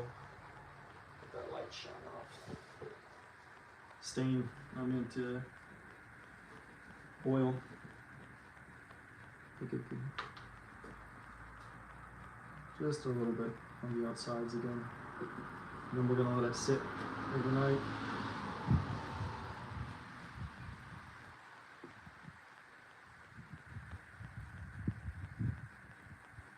This tongue oil takes a while to finish, but it's really durable at the end compared to like a mineral oil.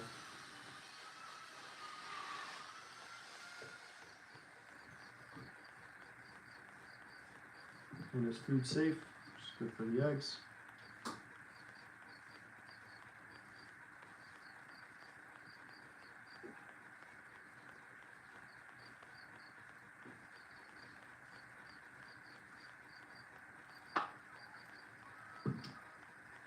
Hey. Oh, it's Paleto.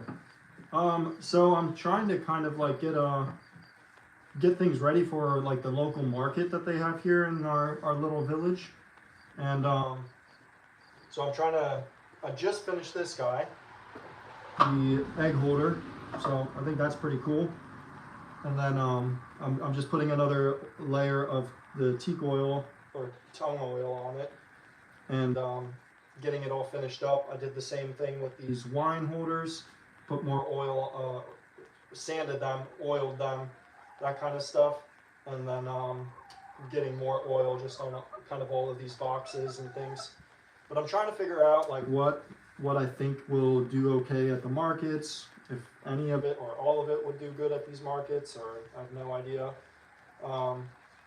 And then I'm trying to get some stock built up as well. So I think I'm gonna make like 4 or 5 more of these egg holders, because they're just freaking cool.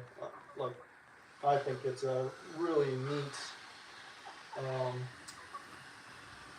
build for an egg holder. So I think that these will go well. A lot of people, I mean, I don't know if you can hear our chickens in the background, but we have some chickens, and it seems like a lot of people have their own chickens here. So I think that these egg holders will do pretty nicely. Yes, first time to this market. First time to any market in France, and I don't speak French, so we're gonna see how that goes for me, you know. But here, so I just signed up for like the card that I need to join the market and sell things there, so I'm waiting on that. But in the meantime, like, I need to just build a stock of everything and kind of figure out how to get everything set up, you know. So I also have, I don't have them out here with me because I'm using them right now, but the other thing that I'd like to probably put at the market is like, I have some phone stands that are made out of like the same cuts from these guys. So I think those would do well as well. And the markets are every Wednesday here in this village, and then like in some of the other villages that are close by as well. They're, I think, on Thursdays or something. So you can go to different markets, but the one that I'm interested in like my village right here for right now, is every Wednesday. They do a little market. And then there's a place though, it's called Saint-Froid-le-Grand, I think is what it's called, but it's about an hour and 15 minutes away from here. It's where I did that staircase renovation on like a super old house, and I just posted a video about that. But they have a market every Saturday, and the market, dude, it was awesome. It was huge. I mean, you could buy anything.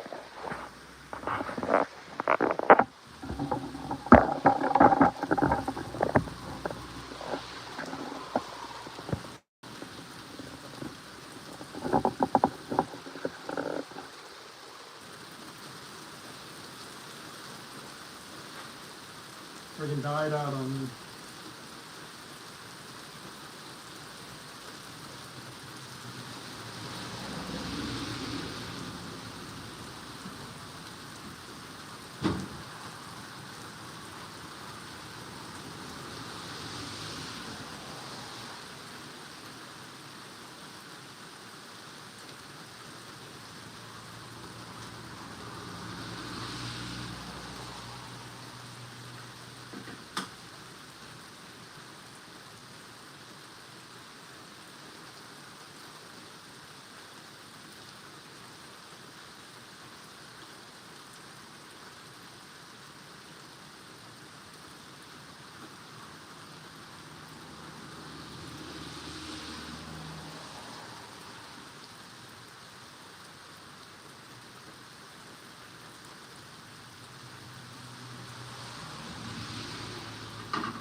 pretty cool.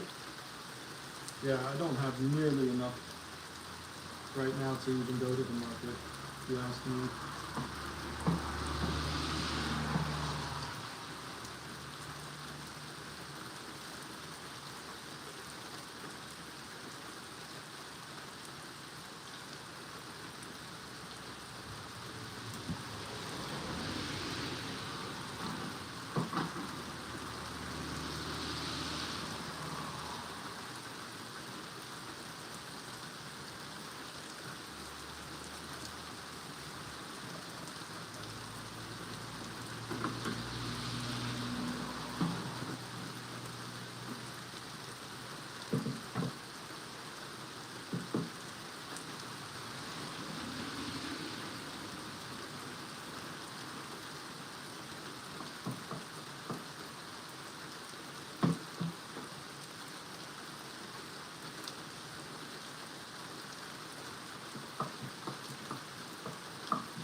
I need to start batching things out like crazy. Because this is not enough for a market.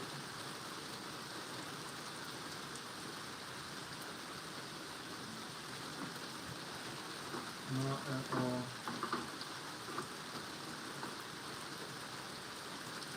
Looks cool though. But I need like triple this amount, I would say, at least.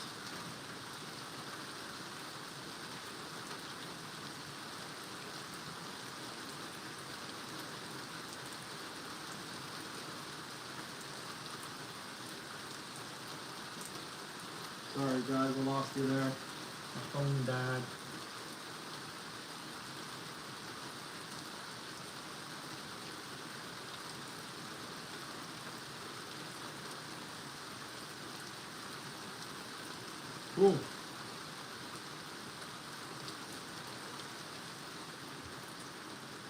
Cool. Cool.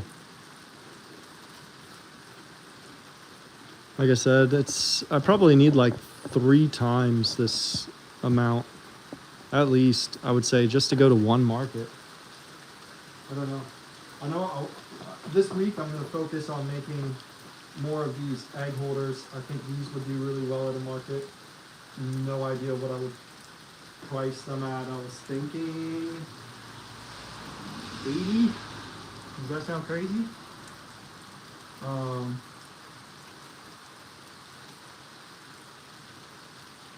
I don't know if that's crazy or not.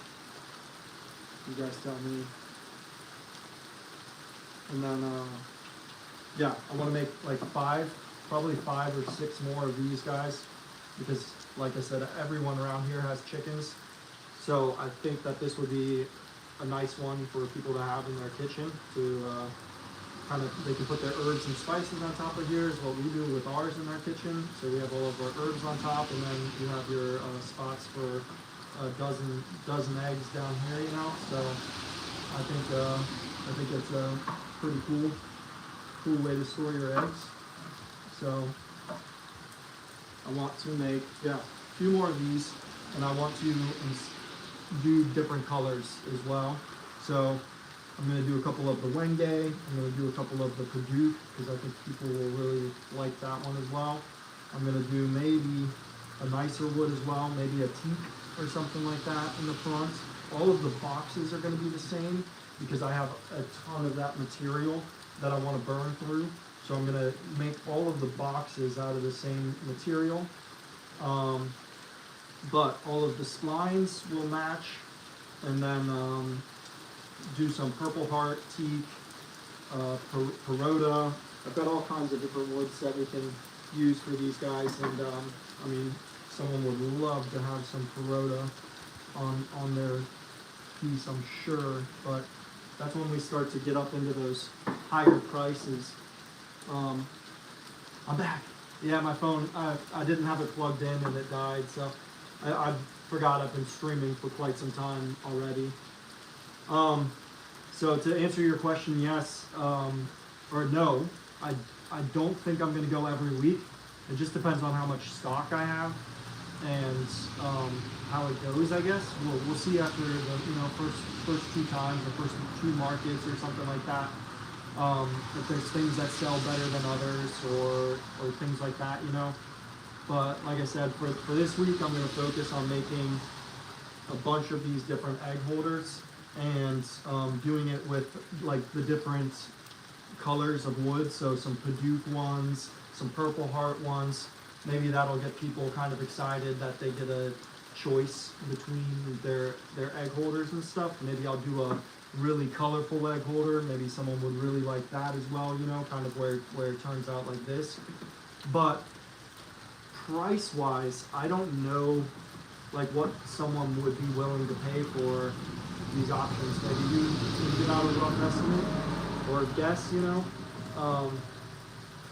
Because the hard part is like once you start getting into like hardwoods and things like that, like they cost a lot more for the nicer ones. You're doing a lot more glue up kind of work, you know, and then you're getting onto the normal sanding, finishing process and things like that. So there's a lot of work that goes into, which I'm sure all of, everyone kind of knows that, but there's a lot of work that goes into these guys, and yeah, you have to price it as such, you know.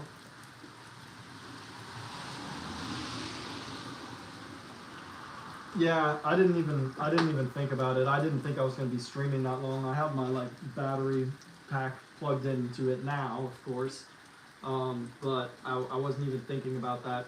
Didn't check on my phone for quite some time because I'm just looking at the laptop and everything looked fine till I saw your comment and the spinning circle of death on my screen. I was like, oh gosh.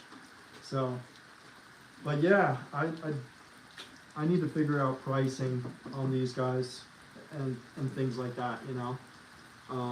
Like what would it realistically sell for? What would you pay for something like that if you had your own chickens, wanted something like this on your kitchen counter, and yeah, wanted an egg holder? Like what do you think at a market would be a reasonable price for these kinds of things, you know?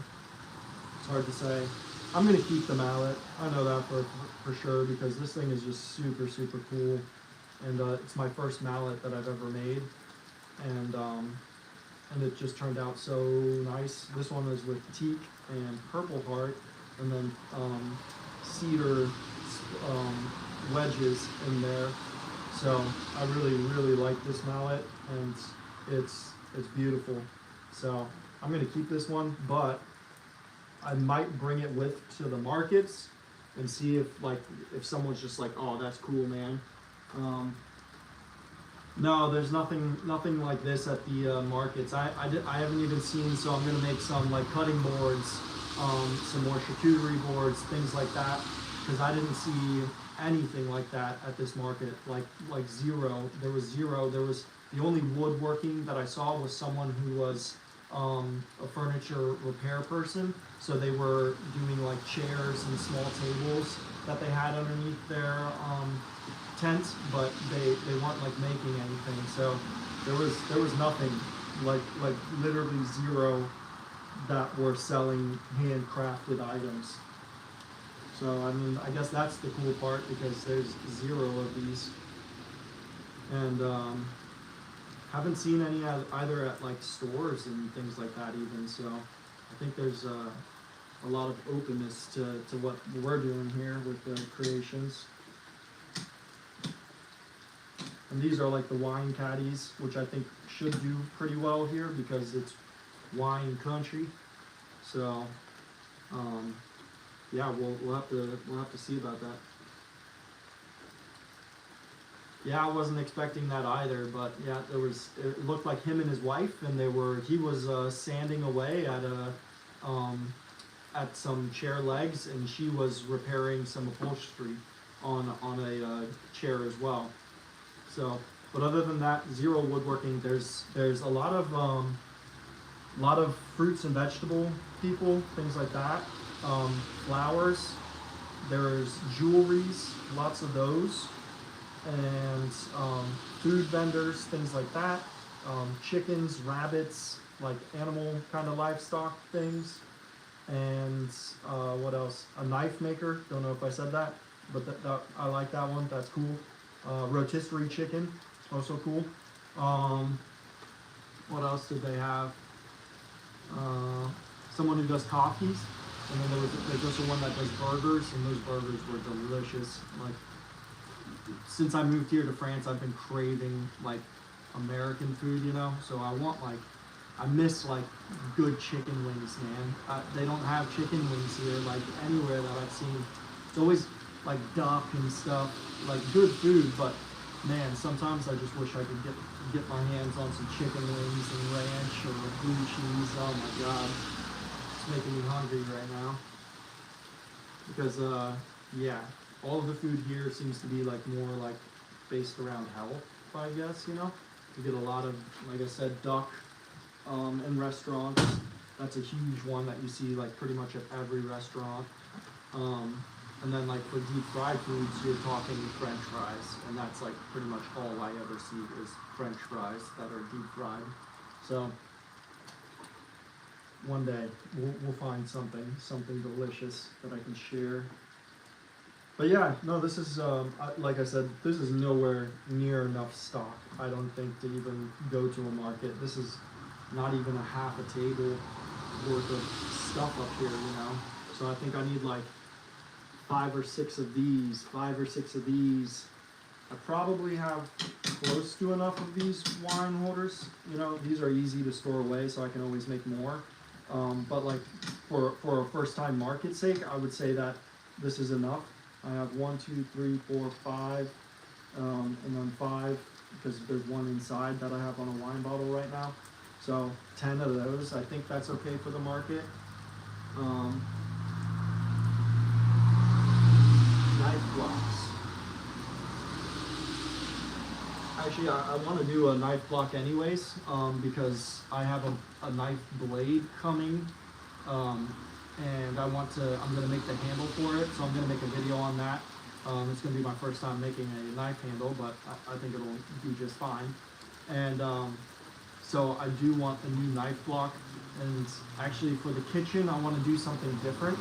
So our sink is like a drop-in sink, so it's got the lip on the side, and we don't have a dishwasher, so we wash our own dishes, and then we have a bamboo tray that sits next to our sink with a drying rack inside of it.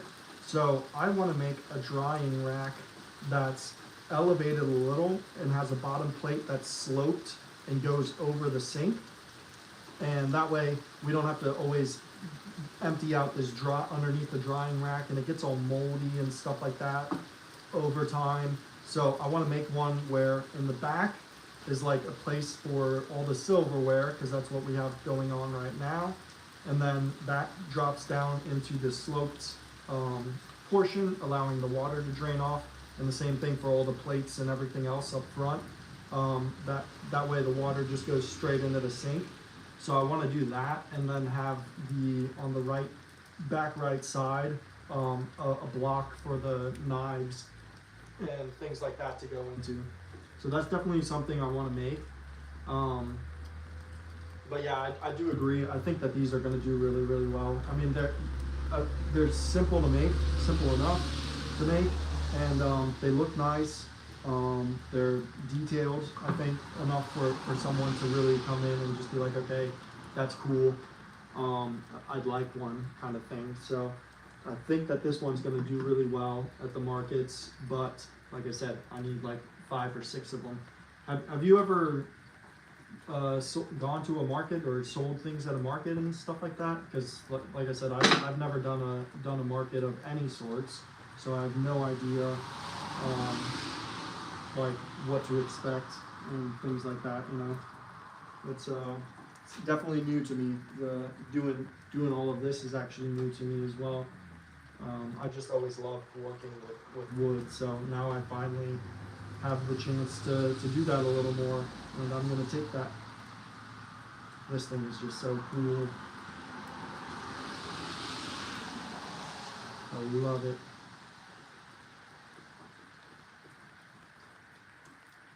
That's awesome. It makes me happy to see this thing and how it turned out.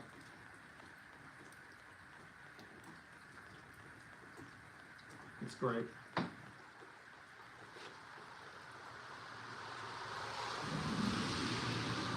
Yeah, that's kind of where I'm at right now, man. I just make things for me. So this is literally, like, all of these I've kind of made for me. This, we use it inside. I just brought it out here actually to show you when I grabbed my phone charger. But I have two of these inside, and my wife uses one and I use the other at my computer. These were extra pieces of wood that I had from this guy. So you can see it's like the same thing here. So the scrap that I had, I turned into a box, and we have another one of those inside as well, and we put our matches on the inside of this guy. This one, same thing. It was some scrap wood left over. Just wanted to make another box, but I don't use this for anything. I don't even know what that size box would be used for, if anything. So it's just now that I'm kind of like, okay, I need to get my shit together. I need to make some things that I can actually start selling, because I'm in the same boat as you, man. I make so many things for myself, or my wife, or my daughter. It's never for like the markets and things like that, and that's bad, because I need to start selling things and trying to do that. Yeah. So it's getting there. I have a lot of cool wood that I want to play with and stuff like that. I'm excited for that knife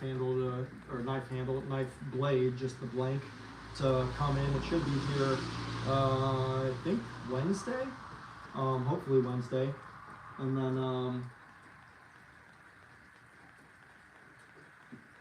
yeah, and that's kind of what I'm doing, because like I said, we have the egg holder inside, the first version. This one is so much nicer. So what I'm going to do, I mean, it's the exact same concept, but I put like Wenge and the splines and things like that, so it's a lot nicer looking to me. And I did the dadoed slots for the shelf, which also is different than the inside one. Looks a lot nicer. So this one is definitely going to be, what I'm going to do is I'm going to take this one and put it inside because I love it. But I'm going to make a bunch more of these to kind of test. I guess that's the hard part too, is like, do I go to the market? I have to have more than one, if you ask me, to go to the market and like test it out. But what happens if I make 6 of these and nobody wants them, And then it's like, oh God, now I have 6 egg holders at my house, and I'm starting to just give them away and stuff like that. So that's the tricky part. But I really think that these will sell. But I don't know, like, price-wise. Like, I was thinking somewhere between like 60 and 80. It seems. I was thinking more like 80, honestly, but that just seems high for a consumer in these areas to purchase something like this for 80. But then again, it's like, okay, I need to value my time. I need to value the materials that are going into it, and like all of those kinds of things. Like, even at 80, let's say that this is, $10 or $15 worth of materials. Subtract that, so take off 20 or whatever if we add our percentage. So then I'm left with 60, which means that if it took me 2 or 3 hours total, kind of glue ups, splines, holes, sanding, lots of sanding to really make this thing just stand out. That means that, I'm walking away with maybe 20 an hour at most at $80 for this guy.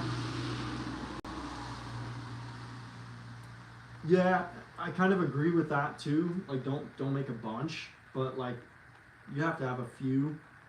So I think like having like 4 of these would be nice. 4 or 5 maybe at most. You know, I'm not gonna go ahead and whip out 15 of these. But I think 4 or 5 would be nice. I think same thing with the phone stands, since they're very simple to make and like sell even online or to ship and stuff like that. Same thing for these, having 4 or 5 of those would be nice. I have enough of these to test at a market right now, so that'll be nice. And then I don't know, I might just bring this to show people, like, hey, I can make you a mallet, you know, if you're interested. But once again, I don't know if they're gonna be in the same price realm of what's interesting for me. So yeah, but yeah, I think this one will really do well at the markets. And then cutting boards, that's also what I want to kind of make next. But I can't find any, like, I'm gonna go to another wood store maybe this week and see, but I can't find any like lighter woods like this, like beech, maple, cherry, things like that. That would be good for the cutting boards. So I couldn't find any of that yet. So I need to find some lighter woods that are good for cutting boards and contrasting enough for the design that I kind of have in my head right now on those things. Yeah, and I don't think mallets would be attractive either at a consumer market. I think it would be just more of a like, oh wow, that's cool kind of thing. And maybe I get lucky and we run into like that one dad who's just like loves woodworking kind of thing, and he's like, yeah, that's a sick mallet. That's the best shot you've got at selling one of these at the market, I'd say. You know, it's definitely not going to be like a top selling item for you, especially since they can get a little bit more pricey once you get to this kind of design or you know, wood species and things like that. Like this teak that I used on here, this board. So this is a 6-foot board of teak, and it's a real teak. So you can kind of see that, but nothing crazy about it, you know. But it's a 6-foot board, probably about 5 inches wide, maybe 6 inches wide at most, 1.5 inches thick. And this board was 110 euros. So that means that this board was probably closer to $130. So it's just nuts, you know. The wood prices out here are freaking crazy, man. I was looking when I was like going to build my cabinets and everything like that in this shop. When I was going to build these things, I was looking at just using plywood like I would in the US, you know, a nice 3/4 plywood or something like that. And the plywood sheets for a 3/4 inch here was 160 euros. That's nuts, dude. That's just nuts. That's like $180, $190 for a 3/4 inch sheet of plywood, you know. It's crazy. It's crazy. So I didn't use plywood. I ended up using like the pine boards, glued together pine boards to build all of these cabinets and the drawer front or whatever they're called, cabinet doors. There we go. All those. Yeah, that's a good way to go about it as well. And that's the other thing that I've noticed here is like there's a lot of places with pallet wood that they seem like they're okay with getting rid of, and they have really nice pallets here as well. There's a lot of them that are like hardwood pallets. So I think I'm gonna do some more digging to find like nice pallets this summer, and just make like simple things out of those. I don't think I'm not gonna make cutting boards out of pallet wood for people. I don't think that's cool. But I can make simple things out of pallets and like garden boxes and things like that. Hell, I could even make these guys out of pallet wood after I clean up the pallet wood by running it through the thickness planer and stuff like that. So I think I definitely need to explore that option because the wood is just absolutely crazy expensive here. But then the weird part for me too is like, so plywood is like just not happening. I'm never buying plywood out here. But then I go to an exotic wood dealer down the road. It's right here, where I buy like my Padauk and I buy the Padauk, the Wenge, the Perota, all of my exotic hardwoods I buy from him, and they're like dirt cheap. Like this one is a tiger wood, and this board, yeah, it's not long or anything like that, but I paid €7 for this board, you know, and it's sweet. I was like, oh, that's awesome. I can turn that $7 into some money. So like this is a just beautiful like grain going down it and look to it, and this was €7, and I'm like, that's more my price range, people, you know, like that's what I want to kind of be working with. Some nice hardwoods, but they're not expensive, you know.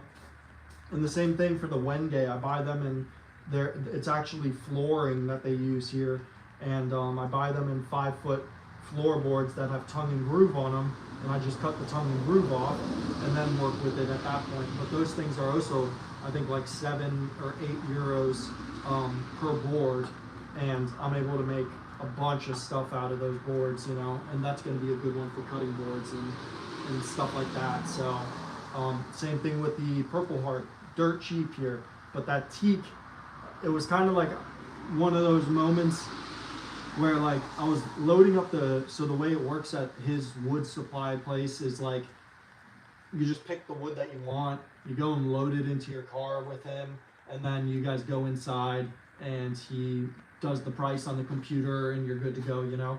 And most of the things I was like, I would ask a price like, okay, how much is the you know, the Padauk and, you know, stuff like that. He'd be like, oh, this, like for this board it's maybe, you know, somewhere around €10 or whatever. I was like, okay, yeah, perfect, I'll take 3 of those, you know. And then when we got to the teak, like the board didn't look like anything crazy, you know. I was just like, I just need something for lighter color. I was telling him I need something for a lighter color to contrast the dark colors. And he's like, well, I have like a teak, a real teak, if you are interested in that. And I was like, let's go take a look at it. And I saw it, I was like, yeah, that looks cool, I can work with this. And I was like, I'll take 2 of those. And then we load it into the car, we go inside and start adding it up. And he was like, yeah, like, okay, the total is €290. And I was like, what the hell? I was like, how much is that teak, dude? And he was like, it's $110 per board. And I was like, oh my God. Okay, yeah. Like I was kind of embarrassed to be like, no, dude, I'm not taking that. Let's go to the car, unload it, and stuff like that. So I've got to be very careful with what I do with that teak because it's expensive, expensive. But yeah, it was funny because I was just like kind of embarrassed to bring it back because I was like, yeah, okay. And yeah, so €220 out of that 290 was the 2 teak boards, and I walked out with 1, 2, 3, 4, 5, 6, 7, 8 other boards for that remaining €70. So yeah, I'm definitely buying the other stuff.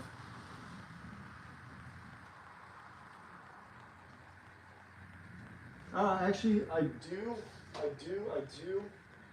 Actually, here, stick around for just on the phone. The microphone that I do have, I would have to plug it into where my phone's charging at right now. But that is a good point. So I think I'm gonna start doing that from now on because I do have my it's a DJI mic, and I think I'll start doing that. I wonder if they sell a port that would work or something like that, because I plug in this bottom portion into the phone, and then after that I have my wireless mic that I can use. Yeah, I think I definitely need to. Thanks for telling me about that. Nobody says things these days, or they're afraid to or something. So I'm gonna try that out next time, and see if you stop by next time. Let me know if the audio is better, like when I use that mic and stuff like that. Right now I can't, because if I unplug my phone, I think we're done. So I'm gonna check that out for next time though, because yeah, good to know. What is the my lav microphone has an input for pass-through power, so it starts. Okay. I'm gonna check that out and see. I wonder if DJI has the same thing for their mic, since I already have that. There's got to be some kind of or like a dual port kind of thing that I can run on it. That would be great. Cause yeah, I'm sure it makes a huge difference. Like I know that for a fact. Like you can tell when you're like recording your videos and making videos and things like that. If you ever forget to turn on your mic or don't have it, and you're watching the video back, you're like, oh god, damn, dude. And yeah, so it makes a huge difference. I'm sure, especially with like the cars passing by and stuff like that. My only other option right now would be to kind of just, whoa, about lost you there. And I don't know how much of a difference this will make. Let's find out. See if that kind of helps. Hold on 1 second. Because I can just close the garage door.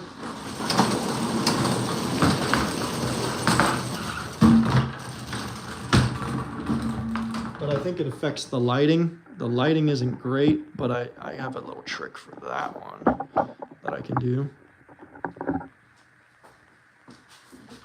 Let's see if we can't get creative here with this. See, something like that would work. I can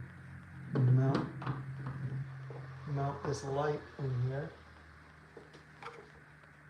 That's pretty good. I'd say that looks pretty good, huh?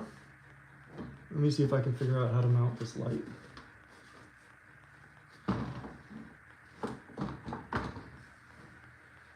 Hey.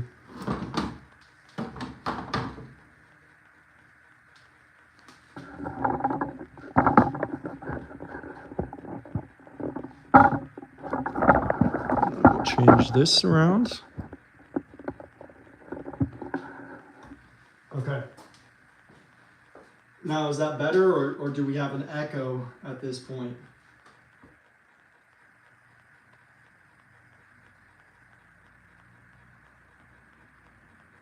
Probably won't help you in France, but at least gives you an idea of what's available. Yeah, exactly. I should check that out as well. I wouldn't mind having two mics anyways.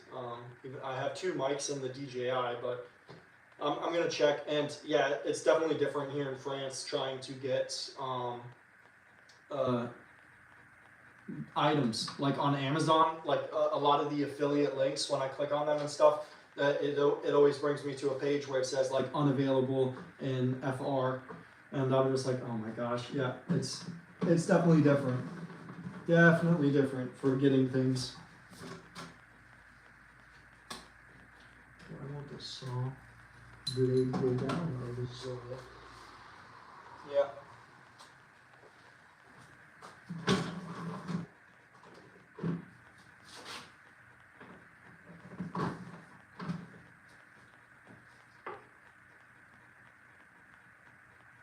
Yeah.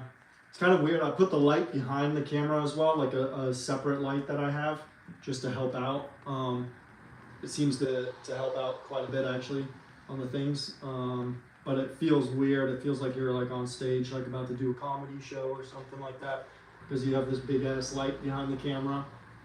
Pretty funny. But yeah, there's a lot of different stuff, like differences here in France. But Amazon and getting things from Amazon and stuff like that is a huge difference for me. Like that part stinks. The store costs are crazy on lumber, like just nuts, man. Like it's crazy. So someone was telling me that the reason why the lumber is so expensive is because of the war with Russia and Ukraine, and they source all of their lumber primarily from Russia. So yeah, that could make a big impact on why it costs so much right now for lumber here. So, but I don't know if you're allowed, or if people just will stop buying wood because of that reason, or if they're just willing to pay the price on things because of that reason as well, So yeah, I need to figure out a whole bunch of differences here, whole bunch of differences other than the language being the hugest one for me right now. My daughter is like killing me when it comes to how much quicker she picks it up. I mean, obviously she's a kid and she's like in school and stuff like that, so she's surrounded by it all day long, and I'm not. I'm here. I'm by myself in a workshop, working on wood, speaking to nobody unless someone's speaking with me and I'm doing a live, and then it's English, not French. So it's hard with the French, but c'est la vie. That's life. Yeah. I'm learning it on Duolingo is the app that I'm using right now. So, and it's worked. I'm on a 250-day streak on Duolingo. So it's definitely made like a huge difference. But like, I'm okay at communicating with like little things and stuff like that. But it's once you start getting into the descriptive words and things like that, I guess it's just downhill, like especially like if I'm talking about specialty tools and things like that at the shop, like dude, there's no chance right now, because Duolingo is literally teaching me like how to speak to other people at a restaurant, or like the basic travel guide kind of speech and stuff. Oui, je parle un peu de français. Un peu, right? And that's me saying I speak a little bit of French. A little. That's my favorite saying in French. I think I say that to everybody. Yeah. It's, Je parle un peu de français. Anglais, oui, anglais. Et l'allemand. Je suis allemand. So I am German. I speak German as well. So sometimes in my head right now, what's happening is like when I'm trying to speak French, I'll start introducing German into it for some reason. I think my brain just, automatically switches to German because for some reason I feel like it would be a closer language. It's not. Definitely not. German's just different. Holy crap, dude. 700 days? Wow! I only have like 450 more days to go, and we'll be there. It's improved a lot. Like I must say that. But the other part that makes it kind of hard, I guess, is that like my wife and I speak English with each other, and it's just because it's easier. Obviously, that's the biggest reason. Since we met each other, we've been speaking English with each other.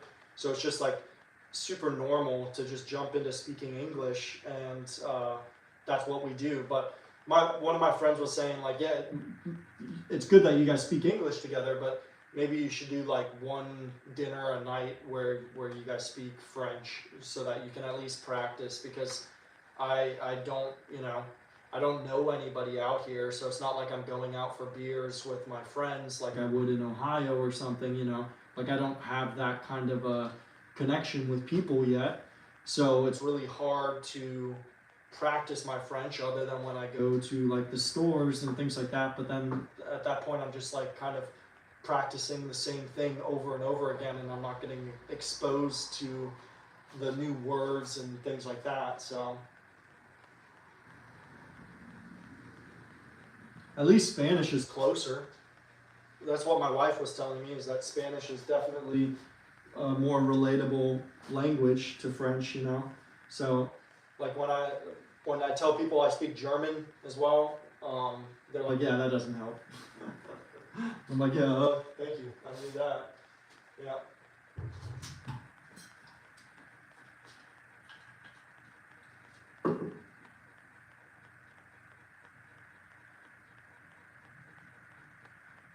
It's not nearly as good as what I could read and understand. Yeah, I think I'm kind of the opposite. I understand a lot more in my but reading is awful for me. Or I guess I haven't really tried too much. I should probably do that as well with my daughter's nighttime books. Try to read some of those. But I understand it, or I think I understand it quite well. The problem, though, that tends to happen, is that like I understand, like let's say you and I were having a conversation in French, and you're speaking to me, and it's like, okay, I understand, and then one word comes up that I don't understand, and my brain like gets fixated on that one word, like what was it that he's trying to say there? And while I'm fixated on that part, you continue speaking, and then I miss the rest of the sentence, and because I'm just stuck on trying to figure out that one portion still, it drives me nuts. Like that's what always happens at like when we go over to like family dinners and things like that. Like I'm like, okay, I understand. Then I'm like, shit, what was that word? Like, how does that correlate between what they're trying to say? And then by the time that I'm done thinking that or finally figure it out, they're already on to like the next sentence, you know? And then you're just like, okay, now I'm completely lost because now I'm just trying to play catch up inside of my head, and I'm 5 sentences behind you guys, you know? So it's almost like YouTube, like I'm a little bit behind how quick you guys are, you know, you type it out and stuff like that, and then I can respond. It's kind of like that delay, but in real life, it's freaking weird. Yeah. Paris. My wife used to live in Paris and work in Paris apparently, but that was before I knew her.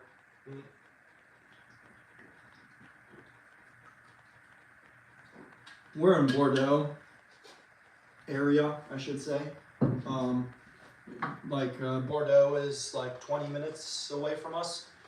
But I really like the area that we're in. It's like more rural kind of area with like a nice little village to it. It's pretty cool. It's pretty cool.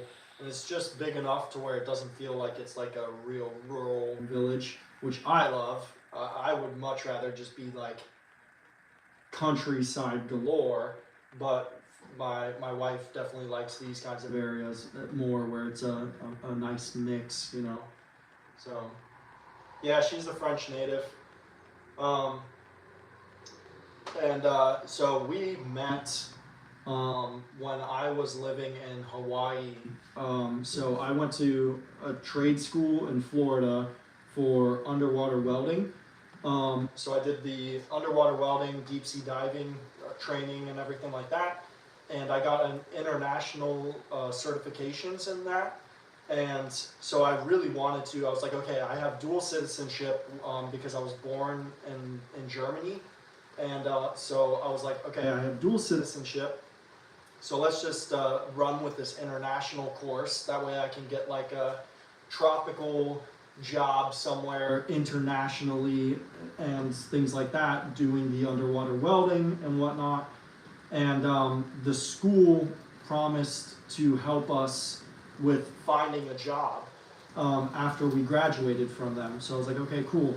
And they literally would only send us jobs, like the school was in Florida, and they would only send us jobs openings in Florida or in Texas on the oil rigs. And I just kept asking them, like, this was just like email after email. I was just like, what was the reason of getting an international license if you guys aren't going to be able to help me find an internationally based job, you know?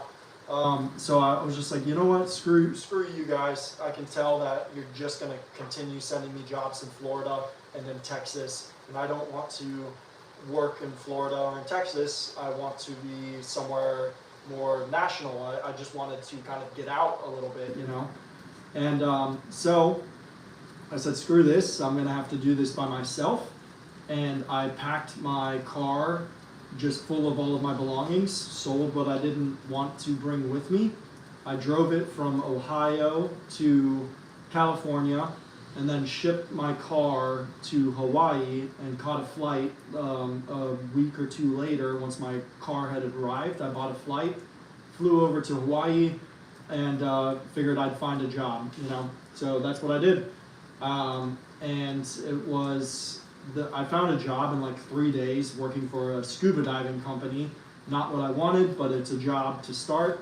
So I was like, okay, cool. They were like, you're way overqualified to be scuba diving and, you know, doing this. But it was awesome because I just got to work behind the desk on Sundays, and then I got to go out and take people on tours around the reefs and things like that for scuba diving. That was cool. But then 6 months later, I just kept calling this one company that did the deep sea diving out there, and finally got a call back and an interview, got the job, and started working for them. So I did that for just a little over a year and a half for that company in Hawaii. And during that time, I'd met my wife, and we just kind of kicked it off and started going back and forth, kind of visiting. And then, yeah, that's kind of one thing led to another. We decided to, I decided to move back to Ohio after a few years.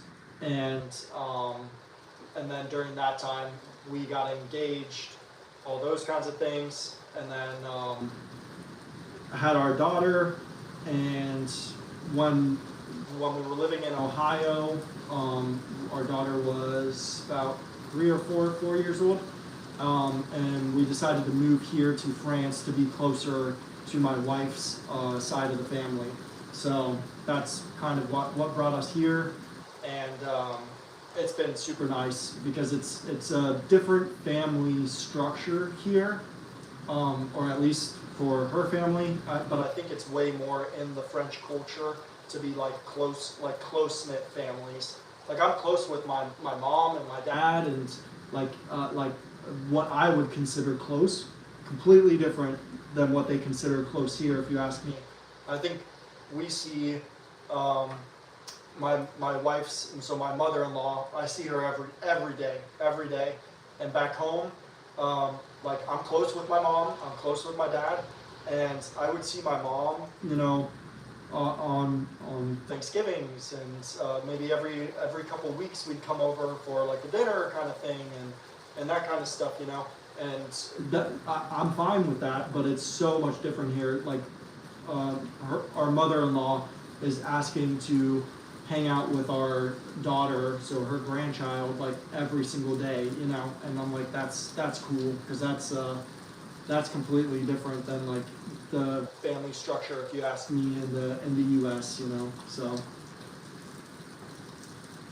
and she was just visiting as a tourist, so she would come for a couple months at a time, and then she had another vacation planned, and she decided to cancel that one and come back to Hawaii instead. And then I would fly out to France and visit. My dad lives in Germany still. And so at the same time, I would just go over to my dad's house. We would do a little trip over there or something like that, and then come back here to France for the rest of it. And then I would go back to Hawaii at that time, and then Ohio. So just all over the place. But yeah, she was just visiting when we first met. Yeah.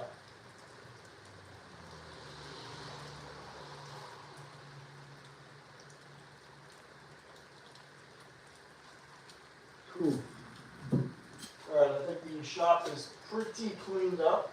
I'm excited to, I have some wood up there, up top. It was the old fireplace mantle, and I want to turn that into a dining table.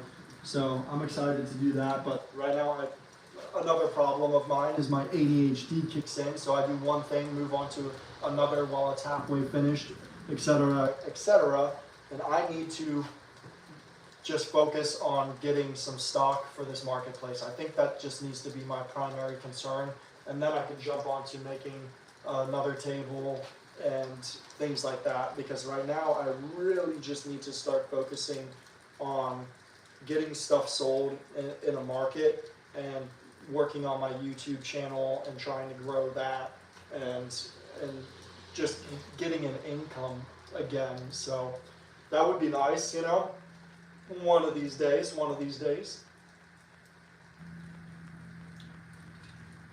But yeah, for now I just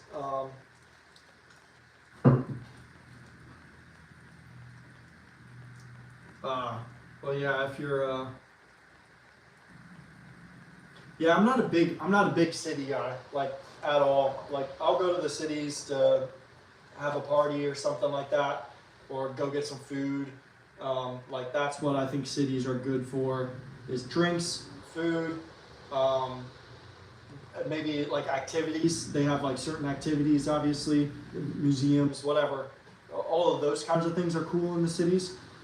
Other than that, I'm staying outside. I'm huge into like bow hunting, archery, fishing. Like, those are my hobbies, and so I'm as far away from the city boy lifestyle as can be. I'd much rather go out into the woods and build a little fort and hang out like that, you know. But going anywhere when you're sick, that sucks, man. Especially if you only have like a limited time, and you're like, usually the first few days like kind of get really messy because of the jet lag, you know. So you might want to sleep in and kind of miss a lot of a day because you're just so tired, kind of thing, and getting used to the time change and whatnot. So it can be weird going on vacations.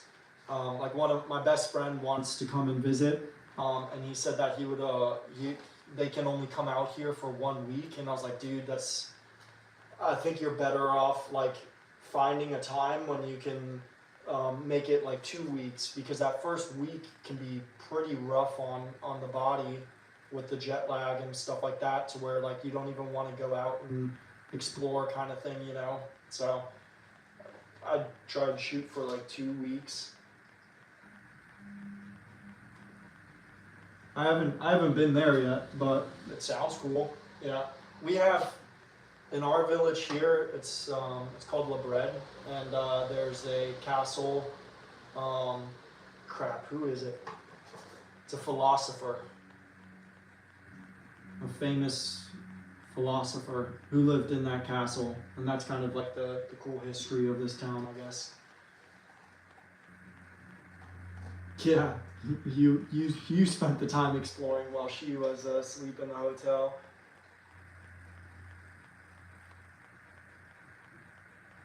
Yeah, well, that's good. At least like UK is way closer in time, so that helps with the jet lag. Kind of probably got over it in the UK before coming here, you know. But for your wife, that sucks, man. Just going on vacation and getting sick is like the worst. You take off from your job, you spend all this money, and then you're sick on a vacation. Like, that's just awful. That's just awful. That doesn't sound like fun at all. So, but all right, man. Well, I am going to shut down shop. Does the mic sound better though, or is there an echo at this point with the garage door being closed? I am interested in knowing that. I know you did say it does sound better, but hopefully it's like a lot better. Because I don't mind keeping the garage closed when I'm working in here and stuff like that. So, yeah, speaking of parasites, my daughter's got something right now. She was up last night throwing up, and she's got the diarrheas. So, slight echo, but it's a lot better than having that door open. All right, that's all I need to hear. I might be able to put up some like sound pads as well on the back door here. That might help with keeping that echo off or something like that. But I think the best option is like what you said, just getting the mic going and figuring that out. So, yeah, man. Well, I'm gonna, like I said, hop off. Thanks for sticking around and talking. That was awesome because it can get super boring when there's no one to talk to. And so, thank you for sticking around and some chit chatting today. That was cool. And yeah, I'm gonna work on more of these things for the next week or so, and hopefully I can do like a little live situation like at the market. I know the French people are like super weird about recording and stuff like that, but hey, if I have it pointed at my own booth and things like that, then it shouldn't be a problem. But the French are really weird about being recorded, so we'll see. I definitely won't do it on the first market. I'm not going to be that guy on the first market to record, but I think it would be cool for my viewers to see the French market and stuff like that as well. So definitely going to work on getting some more things made, and then I'm excited to try it out. So, but cool. All right, man. Well, I'm gonna shut her down. Let's move this cart back over. Shut her down and make sure everything's cleaned up. I don't know about you, but I like to clean up shop pretty much every day before leaving. I think it just makes it so much nicer on the next day coming back in and working in here in a clean environment. So I'm gonna sweep up, dust it off, all those kinds of things, and then it's time to make some dinner. So yeah, that makes one person. That's enough for me, man. I'm gonna try it. Not the first market though, because I don't want the French.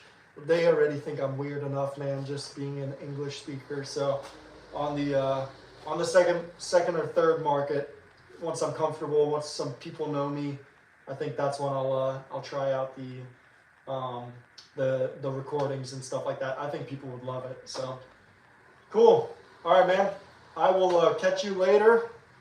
Thanks again for chit chatting and everything like that. And we'll catch you on the next one, man.